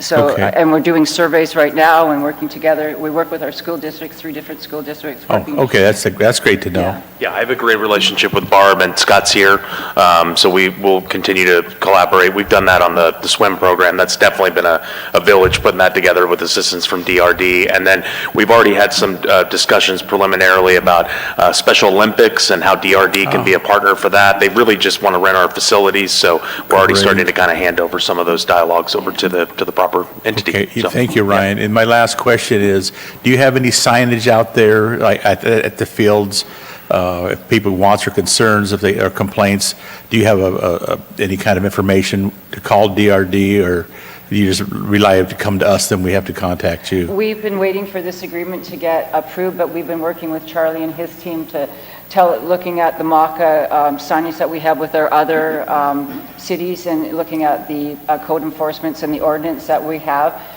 seeing if that can get approved. So that's been very successful with our other cities, to call DRD and work through, and then our hotline and our code enforcement. So yes, we're going to look at what's been successful in the other cities, so All that right. we can go through all the right channels. Well, thank you. We're really happy to be part of DRD. Thank you, Madam Mayor. Thank you.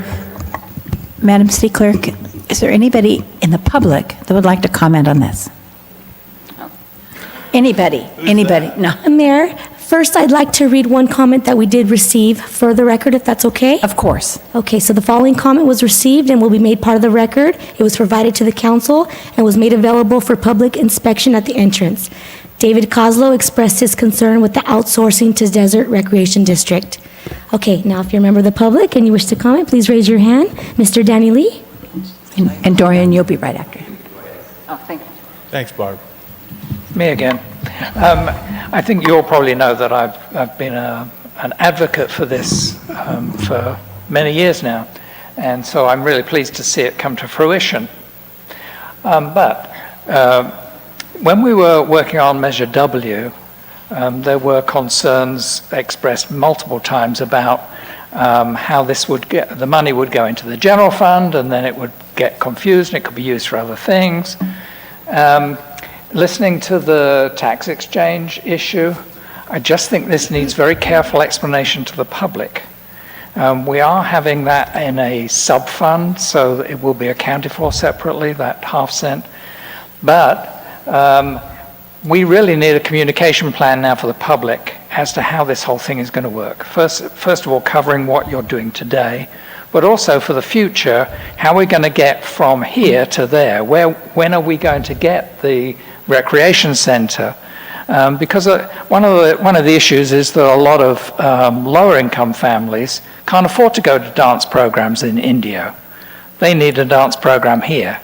And so we need that recreation center set up. Now, when we were doing Measure K, city manager put together a nice little list of the actual steps. And he said, you know, when the revenue starts, we do this, and then we build up the revenue and we can issue the bond, and so on and so on.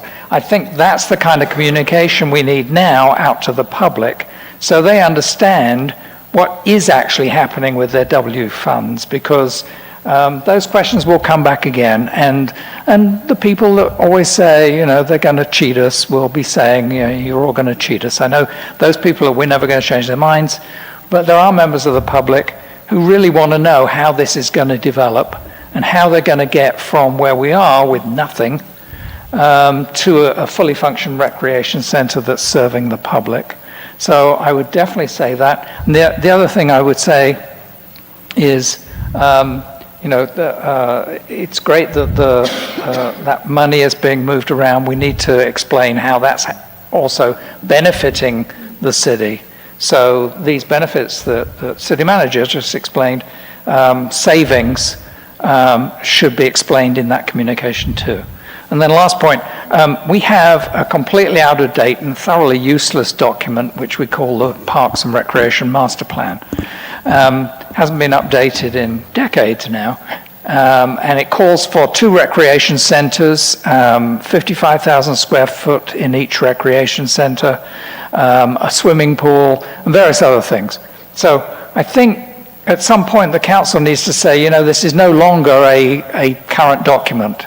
This is not one of our document set, and look at creating a new document that will tell the public what we are doing for parks and recreation. Thank you. Thank you. Mr. Witt.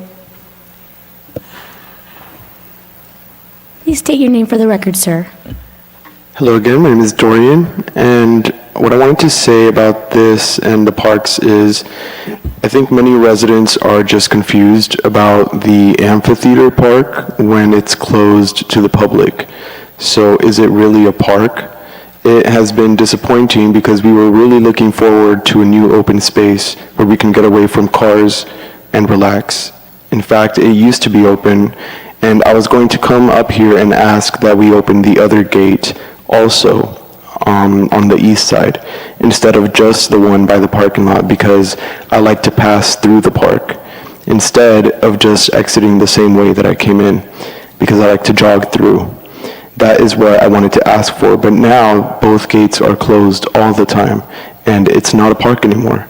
I hope that we can reconsider this decision to close it, because we really are desperate for new open spaces, and I really don't think there's anything to be scared about. I'm not sure why they closed it. I'm trying to find out the reason why. But please open up the amphitheater park to the public the way it was proposed and the way it was supposed to be. Thank you. Thank you very much. So one time back to council. Any further questions? No. Yes. I move to approve item 5. You got to do both of them Oh. together, I think. Yeah. So you can approve 5A. So that's the services agreement, and I would second that. Okay, we have a motion by Councilmember Gutierrez and a second by Mayor Pro Tem Gregory. Please vote. And motion carries, all ayes. And then we have the tax transfer. So I would move to approve the tax transfer agreement, 5B. Second. Thank you. Okay, I have a motion by Mayor Pro Tem Gregory and a second by Councilmember Lamb. Please vote. And motion carries, all ayes. Thank you all very much. This is such an asset for our city. This is awesome.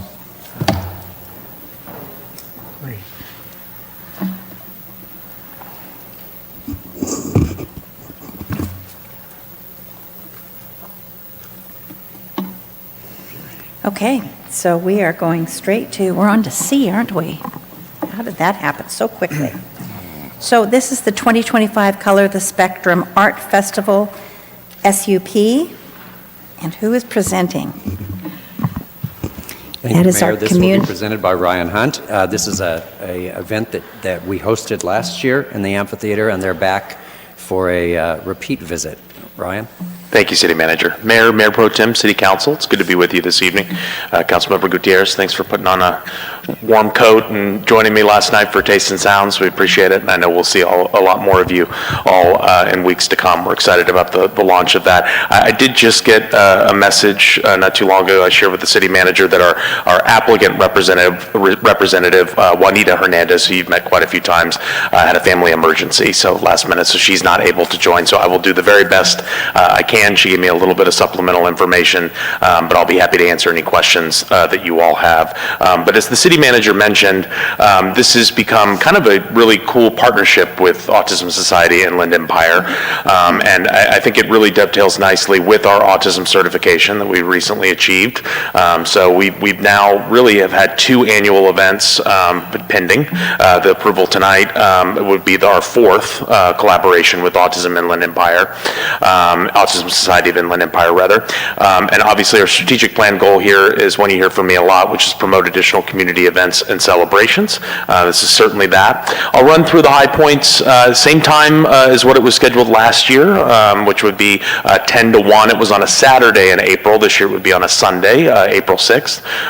Organization is requesting use of the Cathedral City Community Amphitheater, once again projecting about 400 to 600 attendees. I do know that the attendance has been really good the last couple of events they've had, both the Fall Autism Acceptance and then the Spectrum Art Festival that took place last year.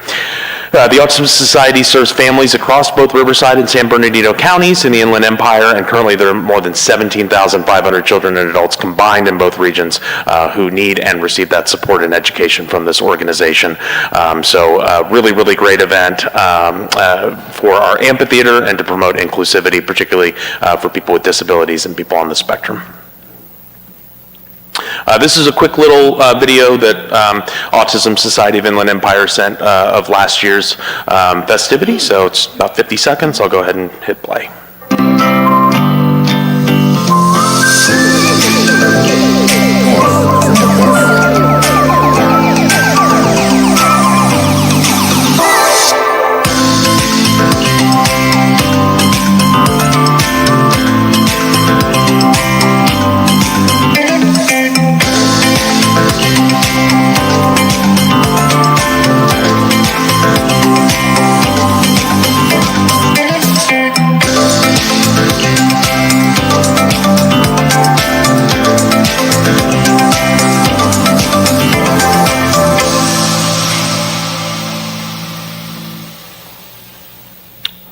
There we go. So, you can see tonight that my recommendation is for approval of the SUP. Talking with the city manager, staff is really no longer going to recommend any sponsorship. That's up to you all as a council, particularly when some of these sources come from your own funds, district funds and discretionary funds. So I wanted to just go ahead and outline the request that the organizer is providing. This is a similar one that they presented to you all in the fall for the Autism Society's acceptance walk. But the Autism Society Inland Empire is requesting an in-kind sponsorship in the form of a venue sponsorship of $2,500. That's the nonprofit rate. In your supplemental documents, you should already have their 501c3 status as well as their certificate of insurance. So they are a certified 501c3, but they would be recognizing the city. This is their proposal with branded signage placed prominently at the event. Acknowledgement during event announcements at the event. I can say as somebody who attended the fall acceptance event, we did get multiple shout outs and there was signage in place.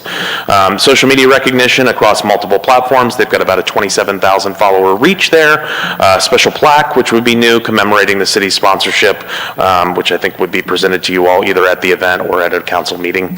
And opportunities to engage directly with the attendees. She mentioned this is optional, but I'm sure we would be able to find department staff and folks that would be able to take advantage of this opportunity to have a resource booth or information booth available. So that's what they're proposing to you as a council to cover the $2,500. And then I did just wanted to share a note from Juanita since she couldn't be here tonight. She just said, I wanted to make sure that everyone knows it's a free, so that's, I wanted to get that out there, which is important. A free family-friendly art festival for the autism and intellectual developmental disability community to celebrate autism awareness and acceptance. Celebrate with us as we highlight youth and adult artists on the spectrum, including a marketplace featuring entrepreneurs on the spectrum. So you get to go around and see, and every single station is an artist or vendor, the DJ included. All of them are individuals who are on the autism spectrum, which is really cool. The event will also feature arts and crafts, music, live music and games. Individuals and families can also reserve a square to create their own chalk art masterpiece. You saw a little bit of that in the video last year in honor of autism awareness and acceptance. So I wanted to share that from the event organizer and applicant for you all. And then I just wanted to outline, really can't stress enough how important these type of detailed site maps are for us as the Communications and Events Department. Juanita's been a gold standard for this. They've also been a gold standard when it comes to cleaning up our venue. I think I've had one piece of trash in 4 events now, so that's pretty good. So we really appreciate anybody who takes care of that, the venue, and obviously you can see everything that she's got out here: sensory play and activities, instrument zoo, lots of kids zone stuff, the marketplace. I think the inclusion tunnel's new this year. 2 food trucks, I think TKB was one of them. Last year, the open chalk art on the sidewalk, which is washable. We were able to do that without any issues last year. The check-in tent at the front, and as I want to stress and reiterate, it is a free to attend event. There's no charge or ticketing for this one. It is that you can reserve spots online. Wanted to share that, but you can also walk up straight to the amphitheater and come in if you so choose. So again, my recommendation, or the staff's recommendation, I should say, is to approve special use permit and allow the Autism Society Inland Empire's Color of the Spectrum Art Festival to utilize the community amphitheater on Sunday, April 6th. The sponsorship request that she has provided is certainly before you all as a council, and I'm here to answer any questions that you have. Councilmember Lamb. Is this something that I could take my nonprofit funds and dedicate $500 to? Is that how that would work? Yes. Okay. Yes. I would like to do that. I think. So if she'll do 1/5, I'll do 1/5 out of mine, 5 districts. Thank you, Councilman. Thank you, Mayor Pro Tem. And I'll do another 1/5. All right. I don't think I have If I have it, I will. I have to Yep, check that's- it. I'm with him, I'd have too. to check. Maybe there's $1.50 in there, but whatever's in there, you can have it. Okay, how's that? That sounds good. And Ryan, I do have a question. Sure. So we're going to get this plaque, Yes. and it's going to say, what's it going to say? It's going to commemorate the city of Cathedral City, I think, for their support of this event and for the autism certification and moving inclusivity forward. in Okay, our they are community. going to mention then on the plaque that we do have that certification. Correct. Yeah, this I think is, that's and really honestly, important. you know, when we first started this dialogue with her, it was before this process had started, but she was on it immediately when she found out, texted me that she was really excited that we were going through the process. And so I think this is certainly, obviously, an attractive component to be able to bring more of these type of events for people with autism to Cathedral City. So, And it's our way of participating one step further is by saying we're all in. absolutely. Thank you, Mayor. And Ryan, I believe I got money in my campaign fund too. I'd be able to use that for this, wouldn't I be, Charlie? Well, that you'd need to make your campaign could make a direct contribution to them. That couldn't come through this. Yeah, I understand that. If there's not any money there, just let me know. Okay. All right, thanks. Or a personal donation, whatever. Perfect. Gentlemen, any questions? No? Good. All right. Thank you very all. much. Thank you all. Appreciate that. Are there any members of the public who'd wish to comment on this item? I did not receive any requests to speak forms. We have one member of the public. Would you like to comment on this item? And I see none. Thank you so much. Are there any follow-up questions from council? Move to approve. Second. Thank you. You guys are so good. Okay, I have a motion by Councilmember Gutierrez, and I believe a second by Councilmember Carnevale, correct? Yes. Please vote. And motion carries, all ayes. Thank you so much. Item D is to approve Public Arts Commission recommendation to provide $2,300 for an exhibition of Karen and Tony Barone. Is it Barone? Barone. Barone? Barone. Thank you. Thank you. In Town Square. I think I go back and forth. Sometimes it's Thank you, Barone. Mayor. Christina Burton assists Ann as staff liaisons to the Public Arts Commission, and since Ann was over at the DRD tonight, Christina's going to do the presentation, recovering from a nasty cold, so if she gets to where she can't talk anymore, I'll go finish it. Charlie, Good evening. Charlie, I believe we've had a special person come in to council. It's Christina's birthday today, so I'm sure he's sweeping her away to a great dinner later. Good evening, Mayor, Mayor Pro Tem, and council members. I'm Christina Burton, and your Public Arts Commission clerk, here to present the Public Arts Commission's funding request. Little background. Michael Fiacco, the Director of Special Exhibitions for the Chuck Jones Gallery, introduced Public Arts Commissioner Craig Liebelt, who is also the chair, PAC Liaison, Am Ambrose, and the city's Events and Recreation Coordinator, Adam Chastain, to Karen and Tony Baroni, where they discussed an exhibition of their work in Town Square Park. Karen and Tony Baroni are a legendary couple working side by side in the execution of their very large-scale sculpture and paintings. Their sculptures can be experienced throughout the Coachella Valley and have been exhibited and acquired by cities, individuals, corporations, museums worldwide. Michael Fiacco and the Baronis propose a large-scale exhibit of their sculptures in Town Square Park from March 14th through April 27th of this year. The exhibit will run concurrently with the Desert X Coachella Valley exhibition, which runs from March 8th through May 11th, 2025, when visitors come from all over to see the various installations throughout the Coachella Valley. Although Cathedral City does not have an installation in the Desert X, it is hoped that the Baroni exhibit will capture the interests of art lovers locally throughout the state and beyond and bring them to Cathedral City. The proposed exhibition, Catalyst of the Future, will display 14 larger-than-life pop art sculptures in front of City Hall and around the exterior of the park on concrete surfaces. The pieces will be adjacent to the walkways and in front of City Hall and will not interfere with the foot traffic. They will also not require any securing to the concrete.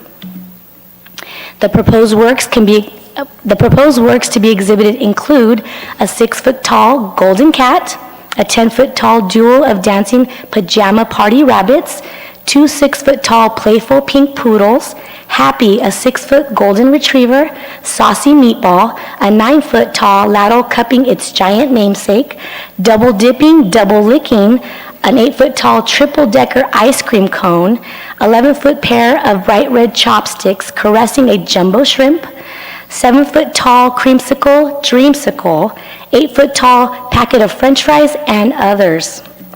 Here are some examples of the arts that will be exhibited. And I believe the first one is the jumbo shrimp. The second one is Happy, the golden retriever. And then we have the creamsicle, dreamsicle, and the pajama rabbits. So your discussion. The cost proposed for the exhibit includes the cost to move the sculptures to and from Town Square Park, and nominal costs for signs and for a reception. Funds for this project would come from the Public Arts Commission's general fund budget. The Public Arts Commission did consider this proposal at their January 14, 2025 meeting and unanimously voted to support the item and recommend it to the City Council for approval. The fiscal impact, which is a total of $2,300, which includes $1,500 for sculpture transportation to and from, $500 for signs, $300 for a reception, for the grand total of $2,300. This item aligns with Strategic Plan Goal F, Embracing Inclusive Community, more specifically F3, Promote Additional Community Events and Celebrations. The recommendation is to approve the Public Arts Commission's recommendation to support an exhibit of Karen and Tony Baroni sculptures and approve the allocation of $2,300 from the Public Arts Commission's general fund budget for the event. So that's all I have. So I'll now return to the clerk station and your questions can be directed to City Manager. Thank you. Thank you so much. Councilmember, I'm sorry. No, not on mine. Councilmember Lynn. Well, I'm not on the right thing? Yes, I am. No, I'm not. No, I'm not. Wait. No, it's not accident. It's not transportation. It's one more. Up. Nope, we don't have anything in between those two. Oh, there it is. There it is. Okay, there we go. Charlie, who is responsible for these? If there's vandalism, graffiti, wind, this is a at-risk project, isn't it? We have property and liability insurance and everything like that, always on city property that we cover that. Through our insurance company? Yeah, there will be an agreement between the Baronis and the city to clarify anything else. Okay, and I'm sure this has all been worked out, but they're stable. They're not going to be pushed over. If somebody wants to just push the big dog over, is it going to go the popsicle fall? I mean, they're So we've secure. been told, Craig, was there anything at the Arts Commission meeting that you'd like to comment on related to that? Come on up. Chair Liebelt was there in the meeting and did get all the details of the art pieces, so he may be able to speak to some of that. Hey, Greg. Howdy, welcome y'all. I don't even know if I need this, but it was just a very, how this came up, Michael and I are very good friends, and he was actually going to propose it to the city of Palm Desert, and I went, no, we need this here. The Bronies are an institution, and it's just a really nice way to honor them since the city, we haven't really had any of their sculptures here. We've kind of seen them up and down the valley. Part of my thing with them too is I wanted to do something, if we were going to do it, that was different than what we've seen up and down the valley. So like this ice cream cone alone, that triple scoop, I forget how much it weighs. Some of these are stainless steel, and so literally you can't move them. And that was part of the thing. We wanted to make it easy, stable, that they couldn't be moved. We've talked about the liability issues. Bronies are willing to take some of that responsibility themselves, because if you've seen them up and down the valley, there haven't been really many issues with this. Then how we also looked at putting them around the square for multiple reasons, that it makes people move around and interact with the square. Anybody who had mobile disabilities, you could literally drive around the square and see everything as well. So how we're siting them, placing them, putting the things that relate sort of like to the theater in front of the theater, City Hall with City Hall. There's just different ways that we can play with this and move this. And the Bronies are really flexible with that. And so between Michael, myself, and the Bronies and how we install them, we're definitely, so if there's any kind of suggestions, but we kind of did it as playfully as we could to make it fun for people to come to downtown. All right. Thank you. Sure. Thank you. Mayor Pro Tem? My question is very similar. And it had to do with liability or those types of things. So as they get placed, is someone from the city going to be there and empowered to make a call and say, hey, this one seems wobbly? I don't know, city manager or the arts commission, is that somebody Yes, and already we'll make sure- designated for that? We'll have somebody from our engineering department there to make. They'll be empowered to say, yeah, no, this one's not going to work here, or this one will, because, I'm with you, and I've seen some of the Brony pieces. I know they have many of them in their backyard, but the backyard's different than our town square park, unfortunately. Right. I'm sure they would regulate kids, hopefully not climbing on them, or like was mentioned, intentionally pushing on them, that type of thing. So I think that somebody needs to be empowered when they come and say, hey, these work, hopefully they'll all work, so there won't be an issue. But if some of them work and then some of them need something else, then they'll be empowered to say, this one's going to be here, it needs some kind of anchoring or something. So I don't believe that any of the weight alone of each one of them, because when you see the size and the scale, the weight alone of that, I'm trying to think if we had talked about that, if we have to put up a signage that says, you can't get on this, touch it. I'm not even worried about, because they're all in all these public places already, and that has never been an issue. And I was thinking if somebody were to even touch them, again, they're designed and made for that to be touched. That's not the issue, but I think we're just bringing this up because, there have been some things in the past that end up being, when we look at them, their liability, you grow your gray hairs and because they're liability issues, and it was all very well intentioned, but nobody really said, hey, these are going to be unprotected. They're not going to be there's an escort there, and guarding them. They're going to be out in the public for a while. So that you have to look at it from that vein. So that's where, and I'm with you. I don't know their other ones, whether they had them secured to concrete into the ground or something, but. I'm going to say the majority of them, probably not. Okay. And if that's, I think anybody's trying to throw cold water on it. We're just asking that somebody be empowered. I understand. These are legitimate that we Somebody be always. empowered to make those calls and, say, hey, this one is unsafe, or it needs more, it needs to be somewhere else, that kind of thing. And the weight is good. I think that's good, especially for stealing them, and hopefully this is part of the agreement. If we're somehow, even an impossibly heavy piece occasionally comes up missing, the police department probably is aware of things you think nobody would be able to steal, but somehow they manage to steal them. And what I can commit to you, to Mayor Pro Tem and members of the council, that we'll have somebody from our engineering staff as they're placed to make sure that everything's going to work from that. Okay, and that's good. Yeah, because just sheer weight, I got you, but if it's sheer weight, but the center of weight is high, they could still be toppled. Those No, I types of completely things. understand. And you'll have it worked out if one's damaged or stolen. You'll at least have it worked out with the Bronies, what what the process will be ahead of time, so it won't be starting from scratch at that point. Right, and the defined value. All right, thank you so much. Of course. Thank you, Mayor. Thank you so much. I have a quick question. Sure. How many people? You can make it a long question. No. We all want to go. How many people do you think will attend the reception? Oh, God, I honestly don't know. That It's one, just, we it's never. just $300, doesn't sound like a lot of people, so I was just kind of curious, is it going to be 10? I think that we were just being, we weren't we didn't have like a big plan for, sort of big anything. We just wanted to be able to do something to commemorate for them and be here. I'm probably guessing maybe 50 to 100.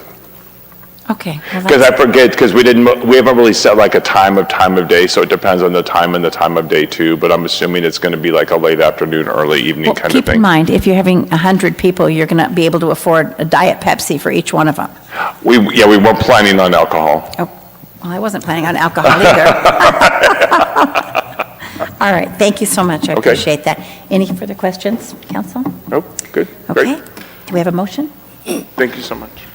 Questions from the public? Oh, yeah, we don't have, we have Christina's husband. We have no request to speak forms, Mayor. Do we have a motion? Second? I second that. So that was pretty quiet. Did you hear it? It was Councilmember Mayor- Lamb? it was Okay. Councilmember Lamb and Councilmember Gregory. Good. We have a motion One by of them. Councilmember Lamb and a second by Councilmember Gutierrez. Yes, thank you. Okay, please vote. Pointed at you. That should have been good enough. Look at us, jamming right I through. apologize, the screen is not up, but motion carries all ayes. Thank you. Good evening, Mr. Lee. How are you? Good, how are you? Good, very good. Thank you. So we have an active transportation program, Cycle 5, the Cathedral Canyon Drive Sidewalks and Multiple Use Trail, Project C08505. You can take it from there. Yeah, that was a good introduction, and you all know Andrew Lee from our engineering department, so go ahead, Andrew. Thank you, Mr. City Manager and Mayor. Good evening, Honorable Mayor, Mayor Pro Tem, City Council members. Tonight, I'll be presenting the Amendment Number 1 request by Falcon Engineering Services for the ATP Cycle 5, Cathedral Canyon Drive Sidewalks and Multi-Use Trail, and Date Palm Drive expansion projects. Starting off in background, in August of 2023, City staff solicited the request for proposals for construction engineering or CE support services for the Active Transportation Program or ATP Cycle 5 projects. In November 2023, City Council approved a professional services agreement with Falcon Engineering Services for the CE support services on these two ATP Cycle 5 projects. The CE scope of services included construction management, labor compliance monitoring and enforcement, inspections, and material testing. And now we'll review the two projects, starting off with Cathedral Canyon Drive Sidewalks and Multi-Use Trail. The improvements constructed included sidewalks and bicycle lane on the west side, a multi-use trail on the east side, and a high-intensity activated crosswalk or a HAWK crossing, as well as pavement striping, markings, signage, and ancillary infrastructure. As you can see on this slide, on the left is the multi-use trail that's on the east side of Cathedral Canyon Drive, and the sidewalk and bicycle lanes that's on the west side of Cathedral Canyon is shown on the picture on the right. And shown on this slide is the HAWK crossing located at the Calle Trujillo intersection. Now, there were some delays with the Cathedral Canyon project due to utility facility relocations. Now, utility companies were involved during the design process. We had meetings with the companies, and the design consultant created utility relocation exhibits that planned out how each facility needed to be relocated. Utility companies were notified again when the construction contract was awarded and invited to attend the pre-con meeting. The schedule of utility companies to relocate facilities caused significant delays in the project. Falcon managed the project by working with the contractor and coordinating with the various utility companies. Moving on to the Date Palm Drive expansion. The improvements constructed includes sidewalks and bicycle lanes on the east side of Date Palm Drive. as well as widening of the bridge over the North Cathedral City stormwater channel, and pavement striping, markings, traffic signage, and other ancillary infrastructure. You can see on this slide, the sidewalk shown on the left picture also has a barrier railing to protect people from the landscaping. And then shown on the picture on the right, you can see the sidewalk continue, and it actually continues all the way to the existing sidewalk that was on the Daypalm Bridge over the Whitewater River Channel. And also included with the project, as I mentioned, was the widening of the bridge over the North Cathedral storm channel. And now you can see the pilaster and the bridge railing now matches the two bridges over the Whitewater River Channel. The delays with this project was related to the encroachment permit with the Riverside County Water Flood Control and Water Conservation District, which I'll refer to as the county. So city staff applied for the encroachment permit with the county during the design process. The county's review process lasted nearly 1 year, causing delays in construction. And not only did the review process take nearly a year, when the review was completed and the encroachment permit was issued, the county notified the city that they missed a design element during the review, leading to additional scope of work and increased delays.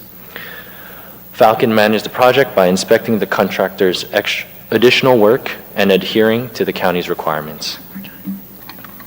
Due to additional scope of work and delays, Falcon is requesting an amendment in the amount of $110,000 to the professional services agreement. During the construction, Falcon remained committed in their partnership with the city, absorbing the costs associated with construction management and labor compliance monitoring and enforcement. Falcon is requesting the additional compensation to cover their inspection and material testing costs. Now, the total construction budget includes Riverside Construction's contract amount, Falcon, the selected CE consultant's contract amount, as well as a 15% contingency, bringing the total construction budget just over $4.6 million. Now, from the budget, we have the construction costs and the CE's contract amount. So the difference between the budget and the costs is in the amount of $301,225.24. From the remaining construction budget, if City Council were to approve Falcon's amendment request, there would be a remaining budget in the amount of $191,225.24. City staff is proposing to use the ATP Cycle 5 grant funds to accommodate this request if it is approved tonight. This item aligns with Goal B, community investments in our 5-year strategic plan. And city staff requests to approve and authorize the city manager to execute contract amendment number 1 to the professional services agreement with Falcon Engineering Services in the amount of $110,000 for construction engineering support services provided on the ATP Cycle 5 for Cathedral Canyon Drive sidewalks and multi-use trail and Daypalm Drive expansion projects. And that concludes my presentation. I'll hand it back to you, Thank you Mayor. so much. So I'm sorry, I'm not getting anybody's questions up here, but you have them up there. So. It's a different item. All right, so how about we just go to Mayor Councilmember Carnevale, Councilmember Gutierrez, Councilmember Lane. I mean, we never love the delays that we have to pay for it, but that's part of why there's some contingency in there, I suppose. So I don't have any big issue. It's just disheartening when you hear that the utilities and then the county cost us additional money. But I do appreciate how you outlined that they were all involved early in the process. So it was nothing that the city. It doesn't sound like there was anything the city could have done additionally to accommodate that more quickly. Yeah, all the agencies were definitely involved during the design process, like I mentioned. I guess some takeaways, learning lessons, if you will. Anything with utilities, got to take control of it very early on, and not just getting them involved, but getting some kind of commitment, whether it's some kind of schedule or something like that. Did want to mention that also, just to mention that the agency also had a change in personnel that was we couldn't really account for that on their end. So that also led to some delays on their side. All right, thank you. It's been a long time coming, but it's going to be worth it. I can already see that it looks nice, and the transitions on the sidewalks where the greenery is now, it looks better. It really does. Thank you. Thank you. Is that, are there any members of the public that would like to speak? I see none, Mayor. Thank you so much. Back to council. Anything? If not, a motion, please. Move approval. We have a motion by Mayor Pro Tem Gregory, and I apologize, I did not hear the second. Councilmember Carnevale? Carnevale. Okay, please vote.